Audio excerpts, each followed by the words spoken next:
out your notebook. There's more.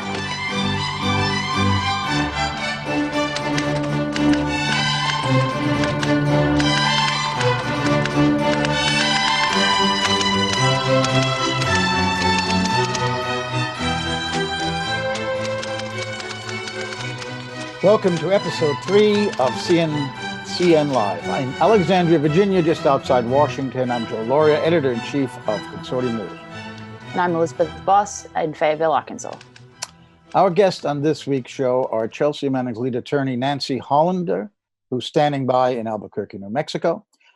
Margaret, Kimberley, editor and columnist at Black Agenda Report, to speak about the dangerous mix of racism and nationalism. And Ed Butowsky on the ongoing Seth Rich controversy. We'll end the program with Ray McGovern, the retired CIA analyst, who will join us to comment on everything we will be seeing. So first, the headlines.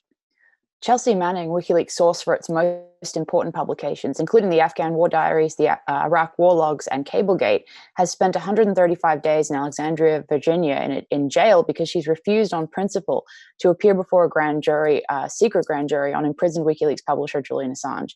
Manning has lost her apartment as fines have now totaled $26,000. They are being levied at $1,000 a day. Joining us after the headlines to discuss the latest on Chelsea Manning will be her lead attorney, Nancy Hollander. Over the past couple of weeks, Donald Trump appears to have once and for all answered the question, is he just using racism to stir up and maintain his base, or is he a racist himself? Margaret, Kimberley, editor and columnist at the Black Agenda Report, will join us later in the program to discuss this. The controversy surrounding a murdered Democratic National Committee staffer continues to swirl with the emergence this week of a new video clip, an extended audio discussion with investigative journalist Cy Hirsch, and a new podcast seeking to debunk it all. We'll be joined by Ed Butowsky, a Dallas money manager who finds himself in the middle of the controversy. But we turn now to the case of Chelsea Manning, a whistleblower who served her time for leaking classified information, but finds herself back in jail for refusing to testify about Julian Assange to a secret grand jury.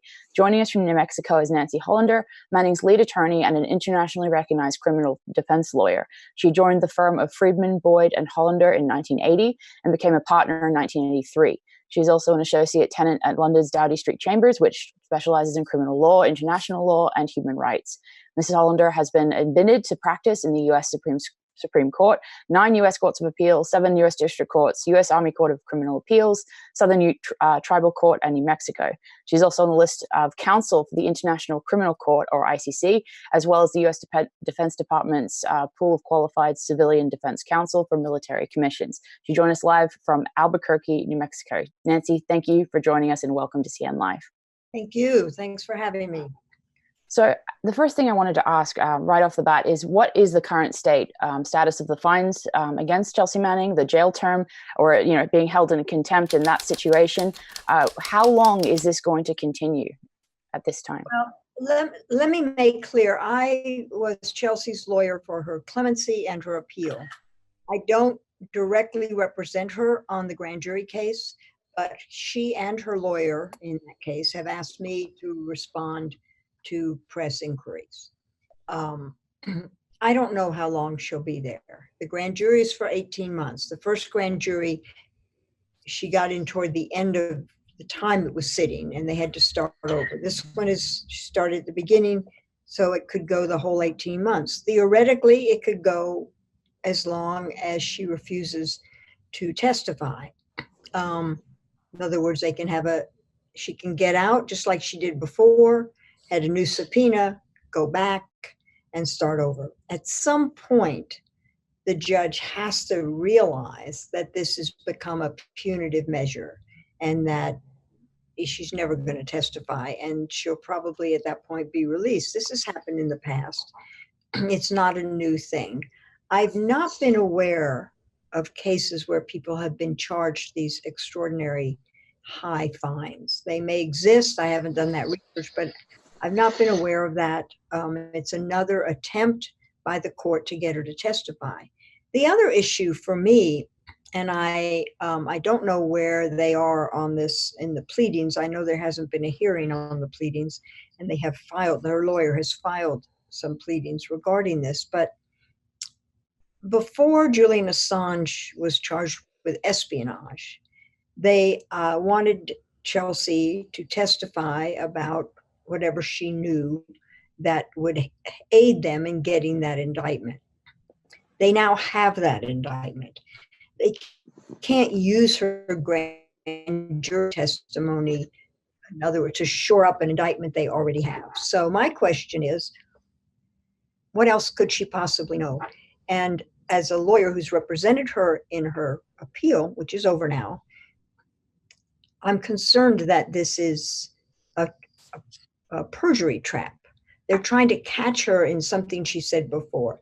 And I also believe that the government, this administration, does not approve of the clemency and is perhaps trying to find a way to get her back in jail to serve more of her time. So that's where it stands.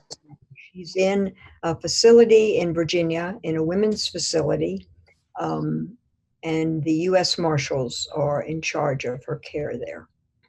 Well, that goes to the exact question that many of us have had it on our minds, which is exactly what you discussed, the fact that this grand jury is ongoing despite the fact that Assange has already been indicted and had the formal extradition request has already been filed by the United States. I think many people are wondering why this grand jury exists at this point. But can you speak to how Chelsea's holding up in these conditions? Are you aware of her situation at this time? Well, I think she's doing okay. Certainly better than she did previously. She's in a women's facility, which helps. And as far as I know, she's holding up okay. But, prison is prison. And it's stressful. And as she sees these fines mounting up, it has to be stressful for her because she doesn't have the money to pay any of this. I don't know why the government seems to think she has a lot of money, and it's simply not true. Do you think, do you feel that if Assange is extradited to the United States, that this grand jury will, will just disintegrate? Do you think that it'll continue? Do you think that Chelsea will remain in prison regardless? Or do you have any other insight of what might happen if Assange is extradited? Well, the first thing is that I don't think Assange is going to be extradited for a long, long time. It's possible that the new PM in England and the UK will try to speed that process up, but it's generally a very long process, and we're talking years here. So the two almost become unrelated in my mind. I can't imagine that they have any reason to keep Chelsea in prison until he gets here, because they're not asking her to testify at his trial. So I don't know what else they want from her. Nancy, you've spoken about the idea that the indictment has come down already, and why would they keep her? Is the grand jury still sitting? And do you know, in the doctrine of specialty, the U.S. was supposed to tell Great Britain by a certain date last June exactly what the charges would be, and that was it, in order for British courts to decide whether they could extradite Assange just for those crimes. But that can be waived, I understand, in the British-U.S. extradition treaty, that doctrine of specialty, which would allow the U.S. to add more charges. Do you think that that's what's going on here? Well, it's certainly possible. The doctrine of specialty or speciality has been waived before. As I understand, the treaty with Great Britain really is in the U.S. favor, and the U.S. may be considering more charges. I don't know, but I can't imagine what they would be. And yes, the grand jury is still sitting, because Chelsea will be in jail unless something happens. She'll be in jail until it ends. And it started, and it's for 18 months. So, it does all kinds of other things. It's not sitting just for Chelsea Manning. So there are other witnesses going before that grand jury, as far as you know? There may be, but there are a lot of other cases that it handles. The grand jury I see. looks at all the other people who the government wants to charge in that district. They all, in federal cases, all go to the grand jury. So it's quite possible they're not talking about Assange at all, but they're dealing with other cases, and that's enough to keep her in prison. Now, they're very likely talking about other cases. And they don't meet every day. I don't know Right. how often they meet, but when they meet, they deal with other cases that the U.S. attorney brings. So we have no way of knowing because, of course, Secrets. that's right. And one of the reasons that people need to understand something that I think is very important. Chelsea Manning's decision to not speak has to do with her belief that the grand jury shouldn't exist, that they're a holdover from the old English law. They're completely secret. She doesn't get a defense lawyer in with her or any lawyer. And that's why she's not testifying. It's not to protect Julian Assange. Right. I totally understand that. I was going to ask you about that. There was some concern that the government may be trying to get her to testify and use some of that in some way in a possible trial with Assange. Now, I don't believe that that's legal. They can't use something in a grand jury. Isn't that right? In the trial, do you think that that might be up their sleeve? And would they, in your view, want to subpoena Chelsea to appear at a trial, if there even is a jury trial? Because we may have Leonie Brinkman, the judge here, decide there would be. It would be a closed court because of state secrets, privilege, whatnot.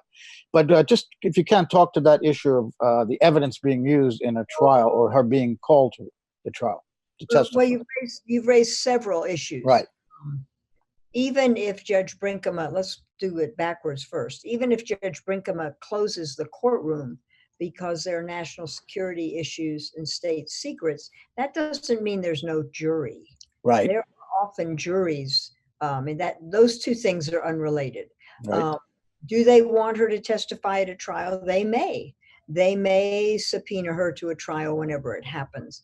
But under the law, as I understand it, they can't use her testimony at the grand jury to shore up their existing indictment. They can use it as evidence to get probable cause, to get an indictment. They have the indictment now. They are not supposed to add more charges to it. That can be waived. We don't know what their plans are.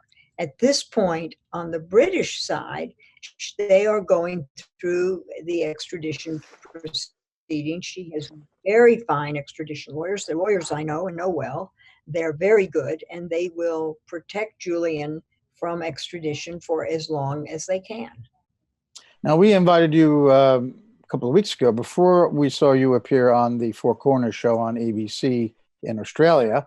And in that interview, you said that Chelsea had acted completely on her own and wasn't encouraged by Julian Assange. But I want to ask you whether that even matters, because Assange, even the indictment says this, that he was not helping her to get access to classified information that she didn't already have access to. She had clearance to everything. The indictment lays it out very clearly. He was trying to help her hide her identity, which any investigative journalist absolutely does, for a source. So is that even an issue, whether he encouraged her to give more information, something that reporters do all the time as well? Well, I don't think it's an issue because he is a journalist, but that whether he's a journalist or not is an issue the government will fight, as we know that they will.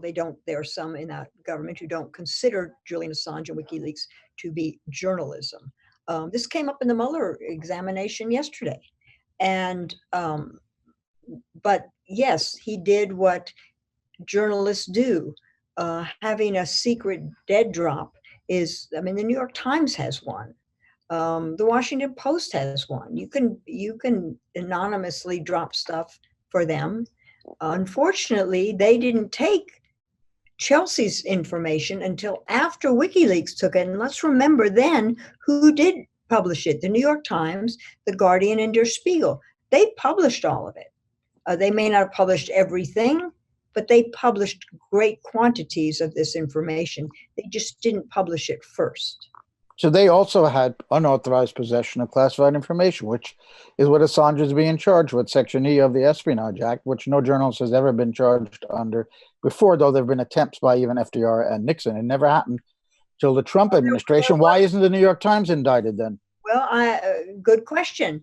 There was an attempt more recently that failed several years ago, about 10 years ago. But yes, journalists are in possession of unauthorized, classified, restricted data all the time. And the government often leaks information that it wants out to journalists. Of course. This happens all the time. So it's a very, very serious issue for journalism in the United States that Julian Assange is indicted. We can't underestimate the danger to journalism and to a free press and to the right of people to know that this affects, because the bottom line here is the right of people to know what their government is doing. And it's a simple way to put it. The government knows more about us than we know about them. When that happens, we don't have a free press. We don't really have a democracy because we don't have any idea what's going on. And that's what's at issue here, in my view. Completely, totally agree with you. I want to ask you about that first indictment that's kind of forgotten now, the one that was superseded by the second, and that was the so-called hacking, although that word never appears in the indictment, only in the press release of the Department of Justice. But it says in there was a online chat between Chelsea Manning and someone named Nathaniel Frank. That was the code name, and the assumption is that was Julian Assange. Are you certain that was Julian Assange, that Chelsea spoke to Julian in that conversation? Does the government have to prove that? That's not something that I feel very comfortable talking about. Okay. But I don't know. That's fine. So you brought up one last question here. You brought up the idea that, and I was going to ask you this, but you already mentioned that there are maybe people in this administration, in the justice branch, judicial branch, who were not happy with the sentence being commuted by Obama and want her to serve more time, which would be a really underhanded, obvious thing to do. I'm just curious, why do you think Obama commuted Chelsea's sentence? Well, it's a funny thing. When we talked about commutation, when I talked about it with Chelsea, we decided to file, even though she didn't meet any of the requirements normally. Normally, you have to be out of prison, you have to be off probation, etc. And we read the president's pardon requirements. We read the Department of the Navy, the Army's qualifications. She didn't meet any of them. And we decided to do it anyway. And at the time, I remember telling her, don't count on this, but let's do it. We have no reason not to do it. Her supporters really wanted us to do it. And we did it. And do I know exactly why he did it? No. Do I think that he was concerned about the new administration? Yes, I do. And the other thing is, as Obama said, Chelsea served 7 years, way more than any other whistleblower. The other whistleblowers, and Obama, in the Obama administration, I believe there were 8, but they served a year and a half. Nobody served 7 years. And he felt that that was enough. That's what I believe. Now, I know that there were people in the Justice Department, people in the Army that were not pleased with this, even then. And those people are still there. And this administration, we were worried, in fact, until the moment I got her out. I went to the prison 120 days later and went in to get her out. And we were so afraid at that point that we wanted to make sure she was out. We all were wearing flak jackets. We were afraid that someone was going to try to kill her. It was in Kansas. Kansas is an open carry state. Till we got her out of that prison, out of Kansas, onto a jet, and off to a safe house, we were worried that something would happen, that either Trump would do something or someone else would do something. That's a really chilling story. Nancy, what about her? Sorry? If you've seen the documentary XY Chelsea, it's all in there, and I recommend that people see it. Is she able to go ahead? No, I'm saying, was she able to have visitors now where she is? Does she have access to the internet? Well, nobody in prison has access to the internet except the federal prisoners who can just talk to their family, but they don't really have access to the internet. They can't go searching. Yes, she does. Certainly her lawyers visit her. I'm sure that they're not the kind of restrictions that there were when she was under the control of the Department of the Army. But it's up to the U.S. Marshals who gets in, who sees her when, and how that works. Right. Well, thank you, Nancy Hollander, for joining us from Albuquerque, New Mexico, to talk about her client, Chelsea Manning. Thank you, and thanks for the work you're doing. Appreciate it. Bye-bye. Bye-bye. We are going to move now to an interview that we previously recorded with Margaret Kimberley. Margaret is an editor and columnist at Black Agenda Report. And when Eban has that all ready to roll, please do it. We'll now look at the dangerous mix of nationalism and racism with Margaret Kimberley. She's an editor and columnist at Black Agenda Report. Welcome, Margaret, to CN Live. Hi, nice to be here. Margaret's joining us from New York. Is that right? Yes. Okay. Margaret, a couple of weeks ago, it was actually July 14th, Trump put out this tweet. Among all his tweets, this one really got a big reaction. It even led to the House of Representatives passing a resolution condemning him for it. So, you know, this one was beyond the threatening genocide against Iran, we can wipe him out. This one got the kind of response that many of his tweets would get. And what it was, of course, he took on the Squad, which is four congresswomen just elected in this Congress who are all quite to the left for American politics anyway. And Trump attacked them for what he thinks was that they didn't come from this country. It was widely seen as being a racist remark. And I'm going to read the full quote, the full three tweets. So it starts this way. So interesting to see progressive, quote unquote, Democratic congresswomen who originally came from countries whose governments are complete and total catastrophe. The worst and most corrupt and inept anywhere in the world, if they even have a functioning government at all.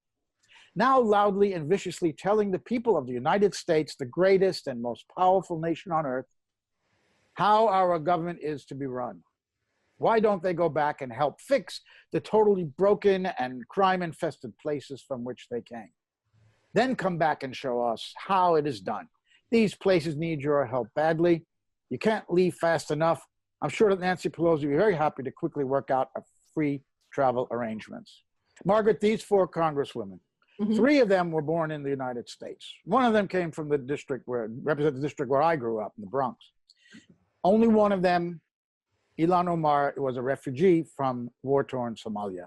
So he got that wrong, clearly, to go back to the country. That's just his usual idiocy.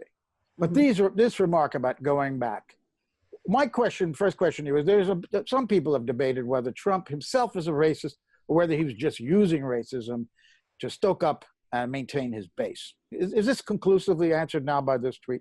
Well, both are true. He is a racist, and that is why he's so popular among that cohort. He's one of them. People often say, Trump says whatever's on his mind, and what they really mean is that he says what's on their minds, what they want to say. So he is a true believer in white American nationalism, and he appeals to millions of people for that reason. Now, there is one thing that I feel compelled to point out that has not been mentioned very much. I believe Nancy Pelosi played a role in his feeling comfortable in attacking these women. She, was with Maureen Dowd in the New York Times, and these four congresswomen, Alexandria Ocasio-Cortez, Rashida Tlaib, Ayanna Pressley, and Ilhan Omar, had voted against a Democratic compromise with the Republicans about immigration enforcement on the border. And there was only four of them, but Nancy Pelosi felt compelled to say to Maureen Dowd, well, you know, there's only four of them, they only got 4 votes, and they may have their Twitter or whatever, and she insulted her own members. Now, she is the leader, but they are also her colleagues. And it was way out of line for her to say that, but that's Nancy Pelosi's role. She does two things. She raises a lot of money and she beats down progressives. That's it. That's all that Nancy Pelosi does. She opened the floodgates to Trump. And I feel the need to point that out before talking about the obvious racism of Trump, a man who is president and is supposed to act with more decorum, but I think that's also something that appeals to millions of people. And yes, it is clearly racist. The fact that none of these women are white. One is African, one African-American, one Latina, and one of Palestinian heritage. So not white means not really American. Ilhan Omar is the only one born outside of the country. The other three are all Americans. But to him and to millions of other people, it doesn't really matter because they're left, for America anyway. They're on the left wing, and Nancy Pelosi beat up on them first, and I believe gave him the inspiration to start this attack. So it is obviously racist to go back where you came from because you're not white. I mean, in this country, the settler colonial nation, that means that the conquering people are in this topsy-turvy, this perversion, become the real citizens of that place that they took over. So yes, he is a racist. Yes, he does appeal to racists. Yes, he does these things deliberately in order to strengthen his support, and it is disgraceful. But I don't think that, and I also believe Democrats, they have criticized these women. Ilhan Omar, especially when she's criticized Israel, she was called an anti-Semite. Some Democrats assisted in that attack. So I don't believe they should be let off the hook. He does mention Nancy Pelosi in the tweet and says she'd be happy to send him back. So, and of course, his remark that these are crime-infested places is also quite part of what the next question I'm going to have, which is what was overlooked in the reporting on this. And obviously, the racist remarks deserved all the attention that it got. Maybe it should have even gotten even more. But he said he called the United States the greatest and most powerful nation on earth. Now, maybe that didn't get attention, Margaret, because we hear that rhetoric every single day without objection. Yes. And he's also saying the other places are crime infested. The United States is the greatest country on earth. So I find that very troubling because it certainly is the most powerful military country in the world, but it is far from the greatest if you consider the social conditions of most Americans right now, the economic inequality, the continued racism. And this leads to this combination of racism and nationalism, which I think the product of that is imperialism, because the countries the U.S. attacked and dominated generally in the developing world, and not the white nations who are allied to the U.S. So I wanted to know what you thought about his nationalistic remarks and whether that makes this even a doubly dangerous mindset that Trump and many powerful people in America have. Yeah, well, it's typical of him. He, some members of the Senate outed him and said that he referred to the global South as crap hole countries.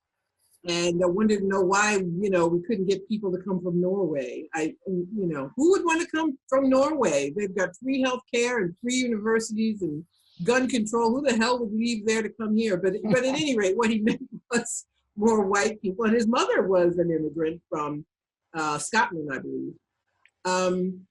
And two of his wives were European, but that, immigrant in his eyes and for his supporters, immigrant, the negative image of immigrant means not white people. But this idea that America is the greatest country in the world is so dangerous, this idea of exceptionalism. And Obama used to indulge in this too, in his own way. He'd say, America's the one indispensable nation. We're the exceptionally what is always my question. That means if America's indispensable, that means the rest of the world is dispensable. And these notions are it's pretty sick, frankly, that this country that leads the world in, what do we lead the world in? People in prison and, and not having national health care. It's most expensive more health movies and, things like that. The biggest army and more people in jail and we make more movies. That's pretty much it. greatest inequality. But this propaganda, and Americans are loath to think of themselves as being propagandized, but that's pretty classic propaganda, that the US is superior, and that means it's entitled, and that means the United States can enact sanctions against Venezuela and make people go hungry, or in Iran. And the United States can do anything it wants to do because it's exceptional, because it's the greatest. It also means that you're not supposed to question anything. You're not even supposed to ask a question or criticize or anything, because then he also made another comment about Ilhan Omar especially being ungrateful, or am I confusing him with someone else? But anyway, because she was lucky enough to come here, she should never question the United States. And it's also interesting to me, they're not that left-wing, really. There was just an anti-BDS vote, and Ayanna Pressley voted with the rest of Congress. It was a tiny number who voted against it. Anybody who questions U.S. relationship with Israel is immediately smeared. So this idea that they're that much to the left, more to the left, is it shows you how far to the right politics are in this country, that people who are liberalish Democrats can be called the left. So, Margaret, let's move on to another issue that's been around a long time, the Colin Kaepernick story. Of course, Colin Kaepernick was a football player, American football player, for a team in San Francisco as a quarterback. That's the premier position. And he decided to start a protest by kneeling during the playing of the American national anthem at the beginning of the sporting match, which happens in all of the sporting matches in the U.S.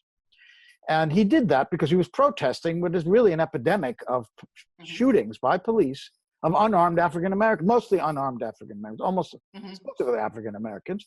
And it's been not given the attention it should have been given. These all remain just local stories for the most part. A few of them bubbled up to the national news.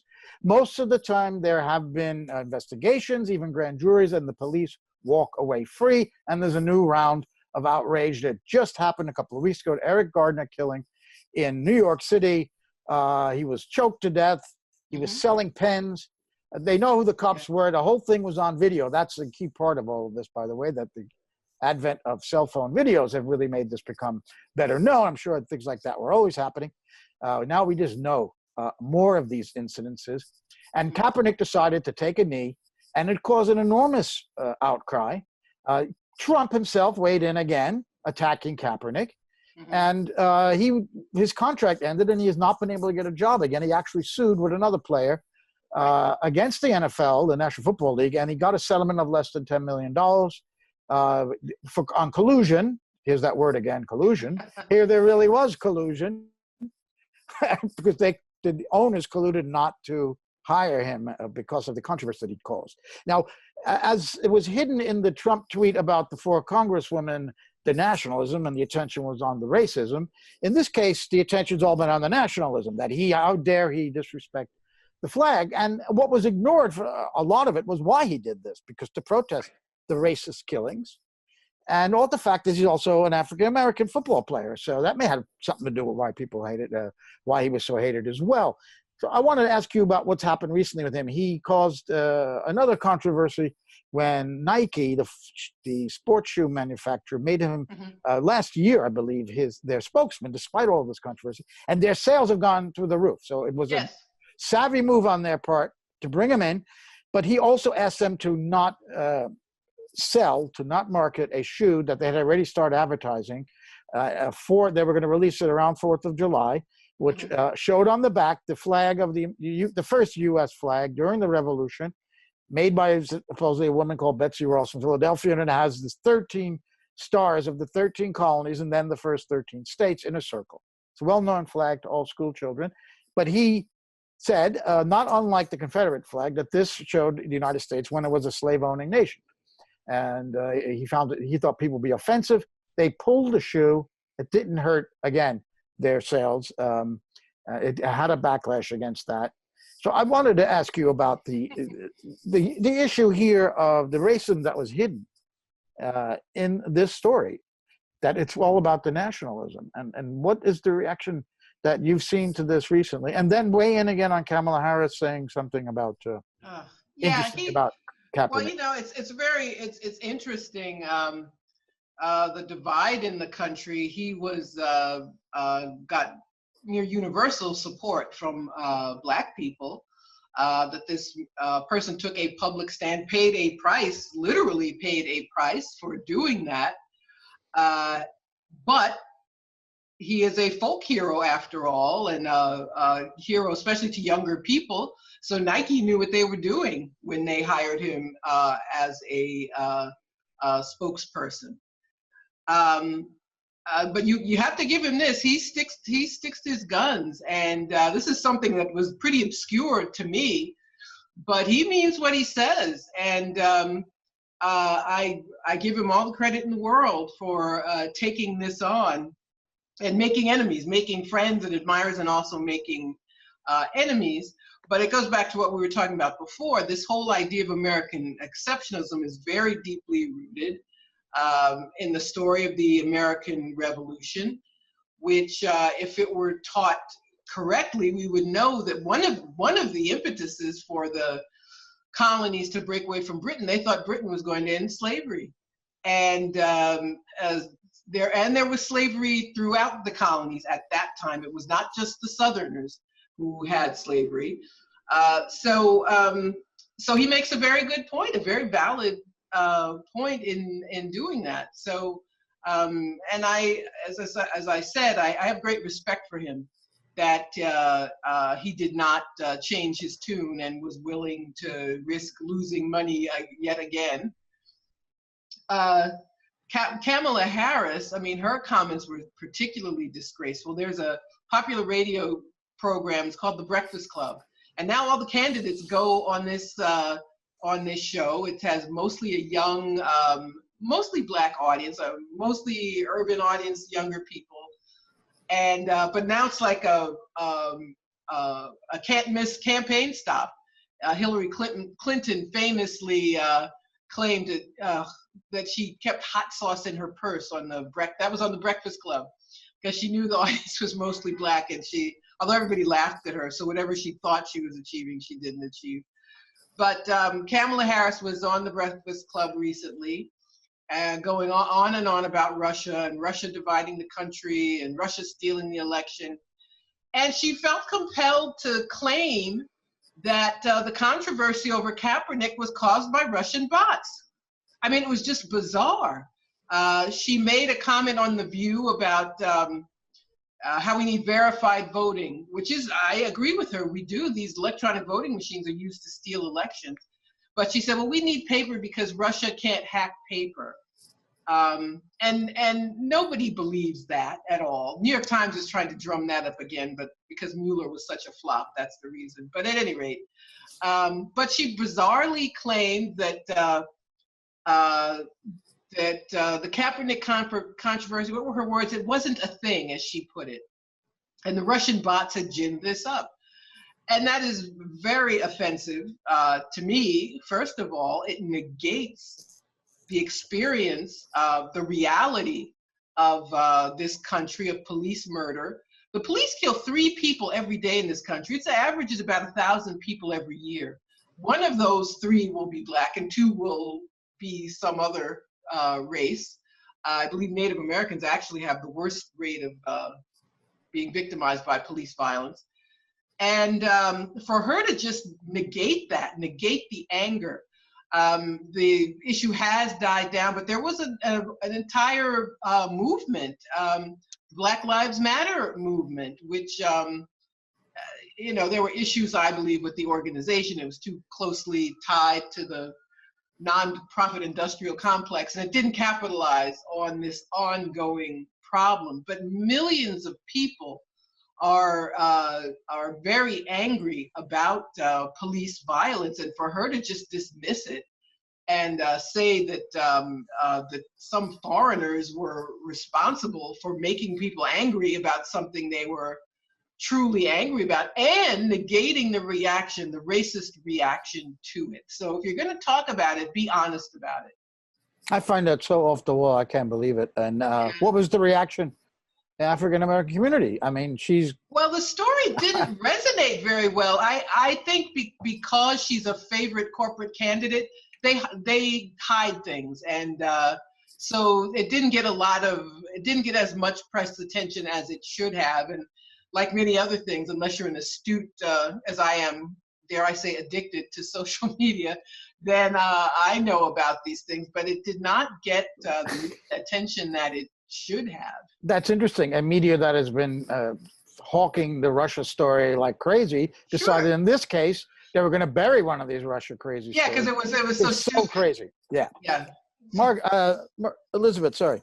Yeah, no, I'd like to ask you, Margaret, you know, that this particular instance with Kamala Harris kind of criticizing Colin Kaepernick, do you feel like this really highlighted her role as a prosecutor first and a Democrat second in some senses, and really kind of brings up again her prosecutorial history that has been Sure. just absolutely horrendous? And do you think that history is something she'll have to face as we go through the primary process, or do you think that the media in general is going to let her off the hook on that?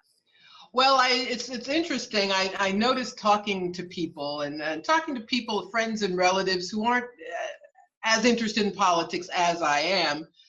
Her record as a prosecutor is hurting her. She is not going to get the support from Black people that I think she expected and her backers expected. As a prosecutor, she acted like, you know, she called herself a progressive prosecutor. It's like, come on. It's like being what was it, a conservative, a compassionate conservative? It's like, no, it's not, you know, good soundbite. But she did what prosecutors do. They make a name for themselves, putting people in jail. She was against ending prison overcrowding. She was in favor of a horrible law in California which put people in jail if their kids didn't go to school. She made fun of, mocked people who were concerned about the proliferation of prisons. So this has hurt her. And I don't believe she's going to get the kind of support that she may have thought. And that's why she had to come up with this dopey, you know, progressive prosecutor canard.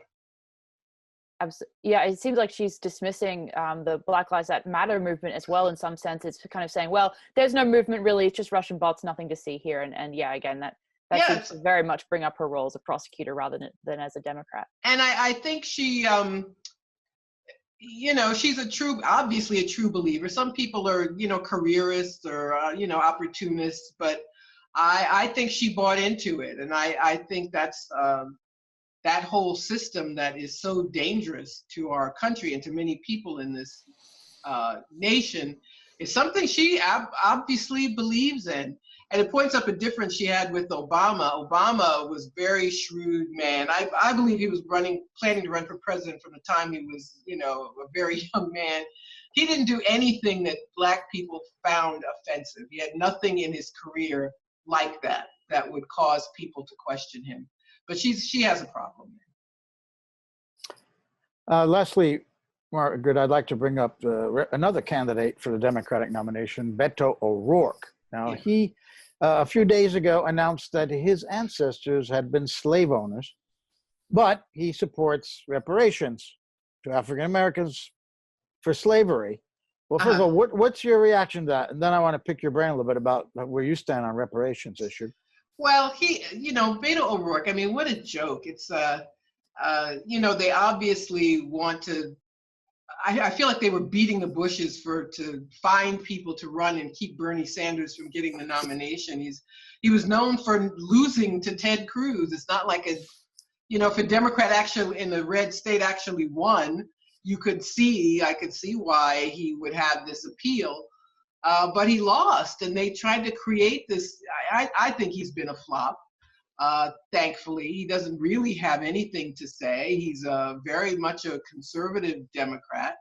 As far as his ancestors being slaveholders, well, so what? I don't really care. Obviously, many Americans were slaveholders. That's how the system lasted for more than 200 years. I don't know what he means by supporting reparations. There is this bill in Congress, which is, everybody talks about supporting reparations, but it's supporting a commission to study reparations. It's not even like anybody's going to get this repair. But as far as reparations, I'd say 90% of Black people are in favor of reparations. Unfortunately, we ourselves have not come to a consensus about what it means. And so the issue can be used by people who are very unscrupulous. So does it mean everybody gets a check? Does it mean, is affirmative action a form of reparations? Is socialism reparations? Is it money to communities? Is it money to organizations? Is it free college? It could be any number of things. There have been organizations working on this issue for years, but I believe that we as a group have to come to some consensus on our own. Otherwise, people like Beto O'Rourke will claim, and the other Democratic candidates will say they want to study reparations, but they don't really mean it. And even some Black politicians, John Conyers, who was in the House for decades, when Democrats were not in power, he would put forward some reparations legislation, but when Democrats had control of Congress, he wouldn't. So, as you know, the way they do many things, they want to raise the minimum wage until they can really do it, or any number of issues. So, I don't really care about Beto O'Rourke's family, but I think it's something we have to really decide on, and then it will really matter what politicians say once we say this is what it's going to mean. Well, I'm sorry to hear that there's not a consensus that has been reached, even though this has been around for a long time, this issue. Yeah, it's it is unfortunate, and I think it speaks to the weakness in the Black American polity. It speaks to the weakness caused by our attachment to the Democratic Party, where it's hard for us to think outside of the box. We've diminished our politics to the point where the only thing we reach consensus on is wanting to keep Republicans out of office. So when polls show that, Black people prefer Biden, they don't really prefer Biden. It's just that they keep being told he's the most electable. And whoever we think can beat Trump, or whoever we're told can beat Trump, is the person who will get our support. Conversely, Bernie Sanders, every single issue that he puts forward is something Black people want. You will not hear a Black person say, no, we shouldn't have free college. No, we shouldn't have Medicare for all. But we're told he can't win. And so I keep reading that Black Democrats are more conservative. That's not true. We have just denied our politics, and that is all that it consists of. And that means that developing real political agendas like reparations has taken a backseat. Unfortunately, Sanders, I think, opposes reparations.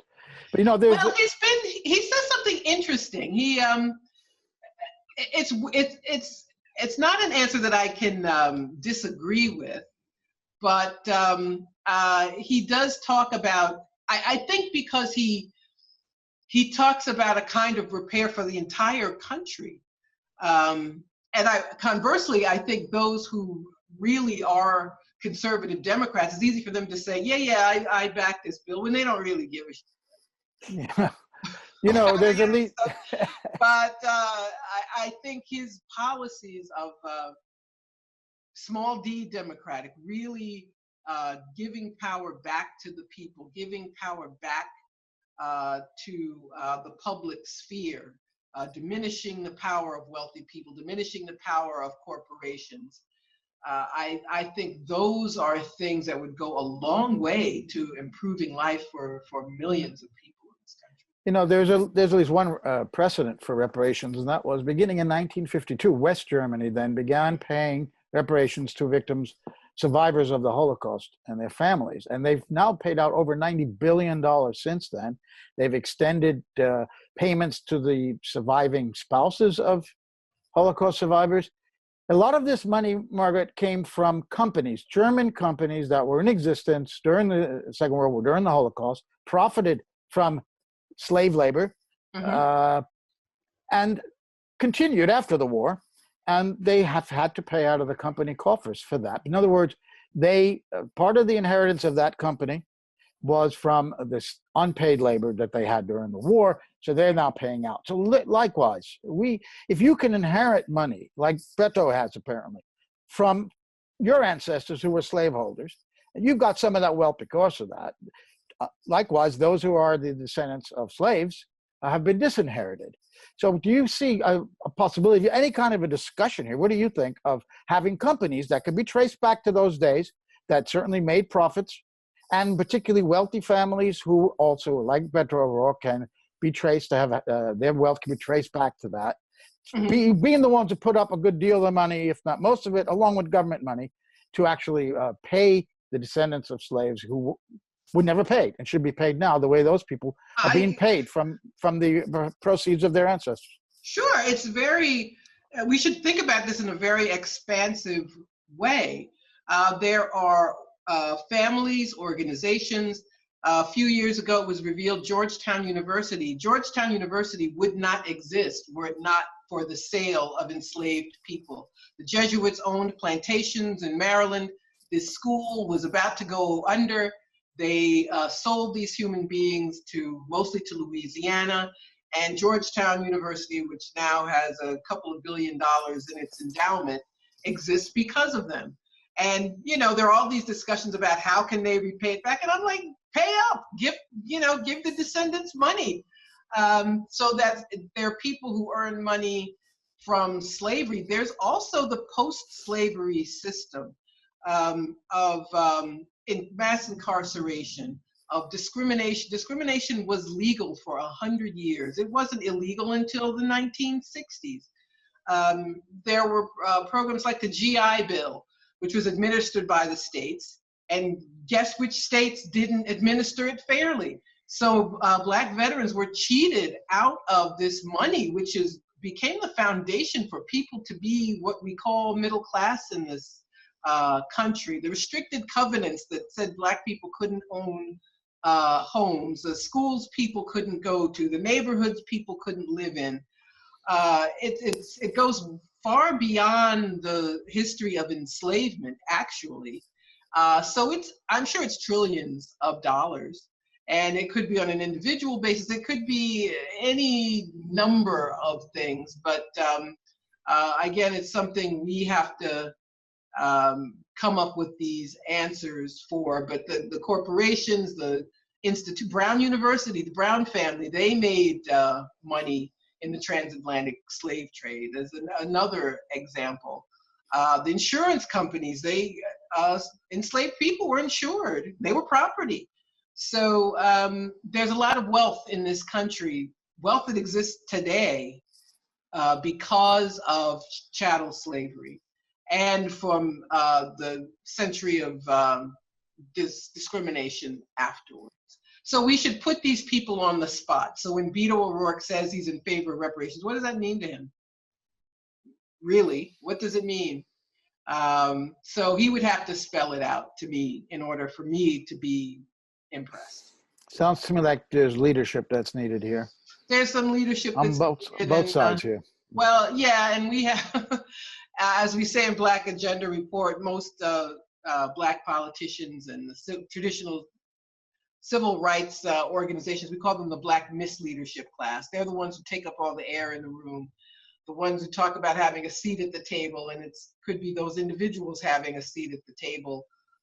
They live on the largesse of the Democratic Party. So, for example, when Nancy Pelosi attacked the 4 congresswomen, there were members of the Congressional Black Caucus who joined in and said, you can't challenge us, we'll send someone to primary you, as if, I thought we lived in a democracy. Anybody can be challenged, but they went right in line with the Democratic Party. But there are groups like INCOBRA and others that have been working on this, and so yes, they are going to step forward. Elizabeth.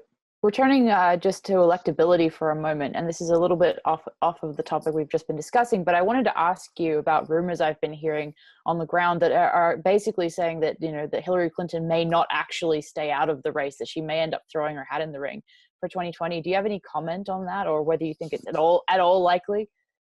Yeah, that rumor floats from time to time. I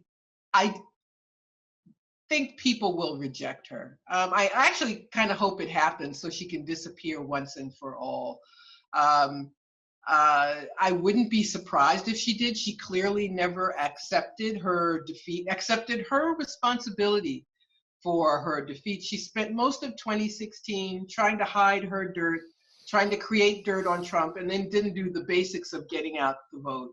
And having raised more than $1 billion, couldn't get 80,000 more votes. That's roughly the margin she lost by in the three states that flipped: Wisconsin, Michigan, and Pennsylvania. So she's done. And I blame Democrats too for indulging her. Once she lost, she should have been a footnote in history. People should have moved on. But she's hung around, and she's a poison. She poisoned people against Bernie Sanders. She has, if she was going to stick around, it should have been to bring the party together, and she could emerge as the hero in defeating Trump. But she doesn't have it in her. That's not in her. But so she's to blame for having lost. So no, she should stay out, and Democrats, I believe, will reject her. Will find a way to tell her to stay out. The question is, how much power do the Clintons, including her husband, still have in the party in terms of raising money and whatnot? Will the candidates have to go and kiss her ring in order to become the nominee? And if that happens and there's no clear front runner, she might survey the field and say, none of you are good enough. I'm going to have to come in. She'll get this all set up in advance, so there's a demand for her. So it looks like she reluctantly is going in. I contend that if she could walk, she's going to run. I mean, that's what I've been. Well, I wouldn't be surprised if she did. I don't know. I think some of them that has already happened. I think these candidates have already gone to talk to her. But I don't know if she has that kind of power. And I just think she would be rejected ultimately by Democratic vote. And I think, the check bundlers, those people, they've moved on. And she's a very polarizing figure. I don't think it would work. I wouldn't put it past her to think about it, but it wouldn't work. I'll put it that way. I wouldn't be surprised if she's not thinking about it right now. Margaret, Kimberley joined us from New York to talk about a range of issues. And I thank you for joining us on CN Live. Thank you so much. We interviewed Michael Isikoff of Yahoo News about his story purporting to say that Russia initiated the Seth Rich conspiracy theory, but it was actually debunked by the Washington Post, as we showed him in that interview last week. The Post pointed out that 6 tweets claiming Rich was the leaker of the DNC emails and was killed for it were actually posted within 3 hours of Rich's death, not 3 days later, on a bizarre website that Isikoff links to Russian intelligence. Isikoff admitted that he never saw a supposed Russian intelligence document that was dated the same day that this website, whatdoesitmean.com, published its story. He merely quoted the former prosecutor of the Rich case, who said that she saw it. So one must be especially skeptical of intelligence agencies whose job description includes arts of deception, and not just of foreign adversaries, but also of the American people, as the Church Committee and other investigations in Congress in the mid-1970s showed us. Even Isikoff later in that story last week chose to use a qualifier, the qualifier purported, to describe what he says the prosecutor was telling him, as he had not seen the actual intelligence document himself and was basically covering his derriere. My contention is that after 30 years in this business, in journalism, and it doesn't really matter who the source is if you've got authentic documents. And that's why the Wall Street Journal, for example, and other media have replicated WikiLeaks' anonymous drop boxes. Could be that Russians have even given things to the Wall Street Journal. If it's true, you publish it. When you have documents and they're authenticated, it doesn't matter what the motive or the source is. That matters when you have oral statements, such as the one that Isikoff got from that prosecutor. Now, on Tuesday, Isikoff published a new podcast in his series on the Seth Rich case. In that one, he zeroes in on Ed Butowsky, who joins us now from Dallas. Ed, welcome to CN Live. Well, thank you for having me, and I just learned some things I didn't know. So thank you for your opening. So thank you. Ed is a money manager. He's originally from New York, Westchester County. He's become embroiled in the Seth Rich controversy. And it started when a friend of his, whom he met at Fox News, Ellen Ratner, told him that she'd been to London to see Julian Assange at the Ecuadorian embassy the Saturday before the 2016 U.S. presidential election. Ed, can you pick up the story from there? Yeah, Ellen Ratner and I became good friends. I mean, it wasn't just I met her in the green rooms. We developed a very long relationship. Matter of fact, we even spent Thanksgiving together in New York, our families. And the reason I'm saying that is that Isikoff, I've learned, is trying to make it sound like I barely knew Ellen. Ellen and I would communicate maybe every other week. We couldn't be any more different. And that's what I love about this lady, is that she is as left as could be. And I guess I'm a righty now, although I never thought I was. But we're very good friends up until very recently, by the way, which I'll get to. So Ellen and I developed a very long relationship. I was helping her develop a revenue stream for her company called Talk Media News. Wasn't working there, didn't get paid, just doing it as a friend. Attended many events at the White House, Correspondents' Dinner, some congressional dinners. The point is that I had a long relationship with her. When she came back from seeing Julian Assange, I did not know she had visited with this man. And her comment was this: Ed, there were 3 things I learned on my trip. And I said, well, where were you? She said, well, I went to the dedication of a building for Michael, who was her brother. Michael Ratner, a very well-known attorney, represented, by the way, Julian Assange, Snowden, Chelsea Manning, and others. And she said, my brother represented Julian. I've been friends with Julian for 20 years. On the way back from the dedication of a building, stopped and met with him. He told me 3 things, Ed. 1, the password to Podesta's email was password. The password to the DNC server was change, and that the emails came from a young guy named Seth Rich. And he wanted me, she's saying that Julian wanted her to tell Joel and Mary Rich, the parents of Seth Rich, that the emails that he got came from them, because he wanted to make sure that they knew, because he also knew that the Washington police was not investigating this and wanted them to know, so maybe they could find a way to find out who murdered their son. She's told me flat out, I can't do this. I think I'm going against something for my brother. And not only that, I don't want to get involved with it. And she asked me to do it. We had that kind of relationship, almost like I was like a little brother to her. So, Joe, what I said at that point was, I don't want to get involved with this. I don't know this guy. I don't want to be involved. But this is what got to me. I kept seeing on television these accusations that Trump and Vladimir Putin or their people broke into the DNC and sold the emails to WikiLeaks. And I was sitting here in Dallas, just from time to time, I'd watch it on television. I thought, well, that didn't happen. And it kept getting worse. It kept getting more and more stories like that. So I text Ellen one day, which are public now, and I said, if in fact, if this man said to you, and I was trying to not use his name because I was told it was a very secret, thing. I just said, if in fact the man said to you what you said he said, why aren't you reporting it? And she said, I can't because it was a small family meeting and I'd have to get permission from his attorney, who is now my sister-in-law, Margaret Kinsler. And that was it. So she admitted it there. Then December 16th, I texted her and I said, have you ever told anybody? She says, I have, which she did, by the way. She told many people about this. This was not a great secret. But right after that, I got a hold of the Rich family, Joe. And when I got a hold of Joel and Mary Rich, I told them exactly what Ellen said, that the emails that Julian Assange got were from Seth Rich, from their son. They said, Ed, we know that. Oh, he said, I thought you had something new. He actually was upset because he thought I had something new.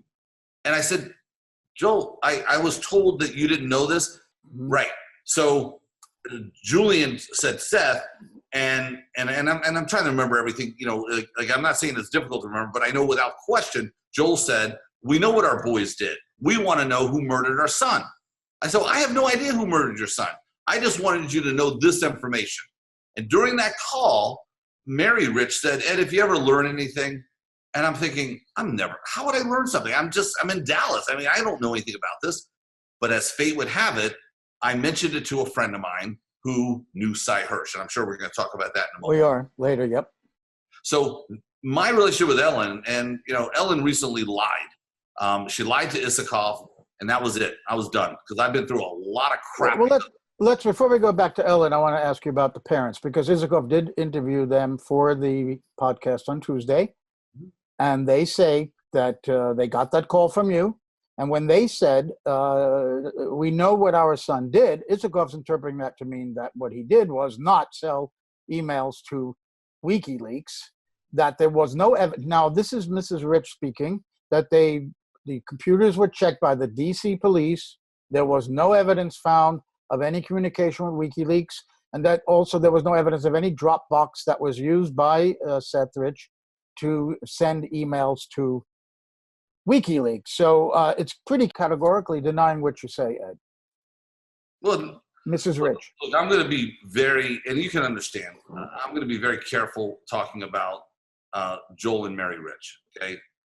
Everyone is very sympathetic and empathetic, and that's exactly what happened with me. I became very empathetic for these people. That's how I got involved, and that's why I offered to pay a bill for them. Why Mary Rich is saying what she's saying, you'd have to ask Mary Rich, but that's not what happened. Mary Rich, what she said there is just not true. You think that she somehow needs to cover up some truth about it? That's what you seem to be implying. Well, the one thing I was told by Joel was that they did not want their son to be the person that got Trump, or thought of as getting Donald Trump elected. And that is why they have tried to cover up all of the stuff, and all the communications that went back and forth was, don't talk about WikiLeaks. And it's all public out there. I mean, you can see notes about Aaron, and how Aaron, when Rod Wheeler would go someplace, Aaron would call ahead and tell people, don't speak to him, don't give him any information. They also, through their contract negotiations with Rod Wheeler before they hired him, said, don't ever talk about emails or WikiLeaks. They were putting that in a contract, and there were contracts back and forth between them. And the last one didn't have it in there, which is surprising. But that's what it was all about. It was, don't talk about WikiLeaks. Joel and Mary Rich know very well what happened, and that is what I said. Okay. Seth Rich downloaded the emails, sold them to WikiLeaks. So Isikoff also interviewed Ellen Ratner. And Ratner says, and I quote, that the name Seth Rich never came up during her meeting with Assange at the embassy, which was a couple of days, the Saturday before the November 2016 U.S. presidential election, that I'd never heard of this character, and this never happened. However, a video has emerged now of Ellen Ratner speaking on November 5, 2016. And we're going to play that right now. I spent 3 hours with Julian Assange on Saturday at the Ecuadorian embassy in this. London. Listen to this. Go ahead. Well, I did. Yeah. But one of the things he did say is that the leaks were not from, they were not from the Russians. They were an internal source from the Hillary campaign, or from somebody that knew Hillary, an enemy. He does not think they're from Russians. And he said Russia got credit for something WikiLeaks should have gotten credit for. Well, how many people think that there was part of the party, the Democratic Party, that was trying to put the poison in? Because I always wondered if there were people who just secretly wanted to ruin it for her within their own party. Do you think that? Well, as he said, she's been around a long time. She has a lot of enemies. Ed, she doesn't mention Seth Rich's name, but she made it very clear that Assange said it was a Democratic Party insider. Yeah, I mean, look, there's nothing I can say. She was told it was Seth Rich from Julian Assange, and I've even spoken to Ellen's sister-in-law, the attorney. She's confirmed it. Her name is Margaret Kinsler. This is no secret. This is just a bunch of adults trying to cover their asses. That's all this is. And I wish people would stop it. I wish Ellen would stop it and come clean. She told the president of Fox News, Bill Shine, the same thing. Okay, she's told many people this. Many people know that Ellen Ratner shared this information just like she did in that video. If Ellen wants to lie to Isikoff, then she can lie to Isikoff. Okay. Oh, wait a minute. Did she mention Seth Rich's name to other people beside you? Seth Rich's name, or only that it was a Democratic Seth Rich's Party name. insider? Rich's name. She's mentioned Seth Rich's name to many people. I've been around her when she's talked about it. She even wrote an article in WMD or WND, I can't know what, talking about what a great friendship I had with her. And then she brought up all this stuff about Seth Rich. Do you have that in an email from her, or did you record her at any time saying what she said on that video, but also including Seth Rich's name? No, I don't have that. Okay. Now, I want to ask you one other question before I turn over to Elizabeth for her questions. You think it's possible that Julian Assange was putting up a smokescreen to hide using the Seth Rich name after he died, because he did imply very strongly in that Dutch TV interview that Rich was likely the WikiLeaks source. And now again, by telling Ratner, if he did mention Seth's name, that he may be trying to create a smokescreen to hide who the real source of the emails were. I've never spoken to him in my life. I don't know this man, but it makes no sense. Makes no sense at all.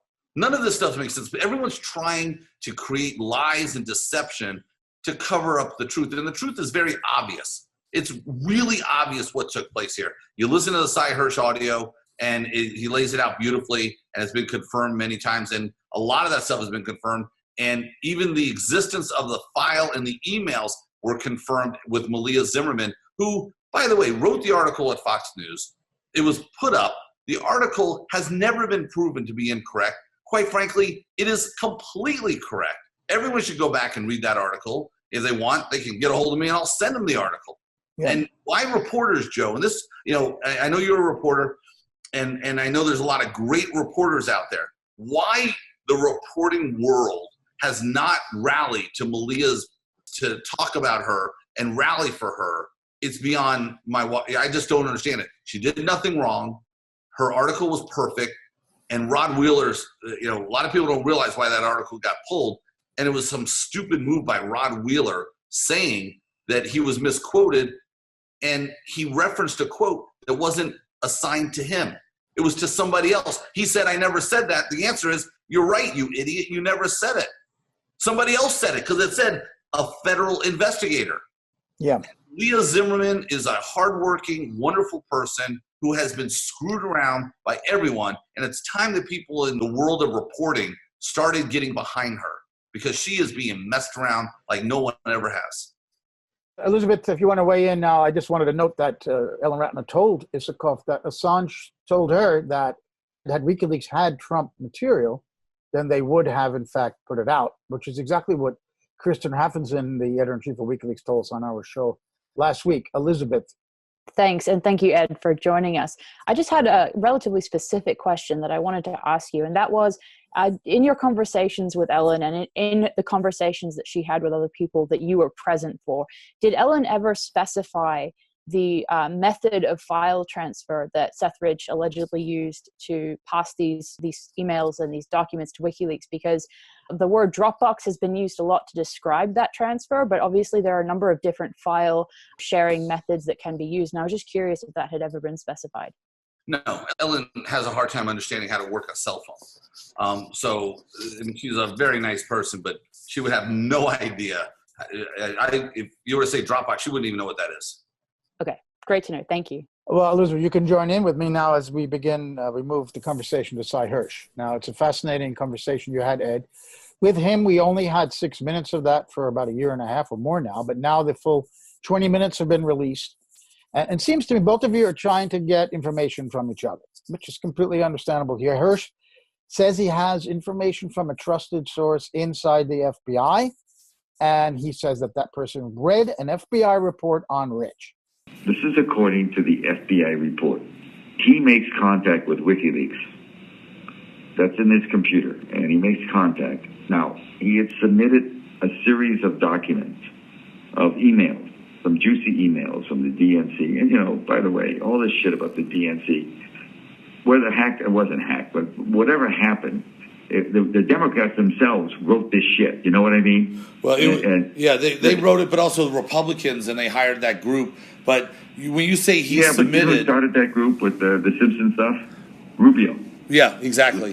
But when you say... How do you know that? Because, people have told me, but it was Rubio, McCain, and Bush that found this former MI6 guy? Oh, we have to talk more about that, because I'll tell you, I know Simpson knew him for years. That's Steele. But, don't... Simpson? Who's Simpson? But let me keep on going. All right. Let me go back to my narrative. Right. Then you can ask questions. Okay. All I know is that he offered a sample, an extensive sample, I'm sure dozens of emails, and said, I want money. Okay. That later, WikiLeaks did get the password. He had a Dropbox, a protected Dropbox, which isn't hard to do. I mean, you don't have to be a wizard, IT wizard. He was certainly, he's not a dumb kid. They got access to the Dropbox. He also, and this is also in the FDA report, he also let people know with whom he was dealing. And I don't know how he dealt. I'll tell you about WikiLeaks in a second. I don't know how he dealt with the WikiLeaks and the mechanism, but he also, the word was passed according to the FBI report. I've also shared this box with a couple of friends.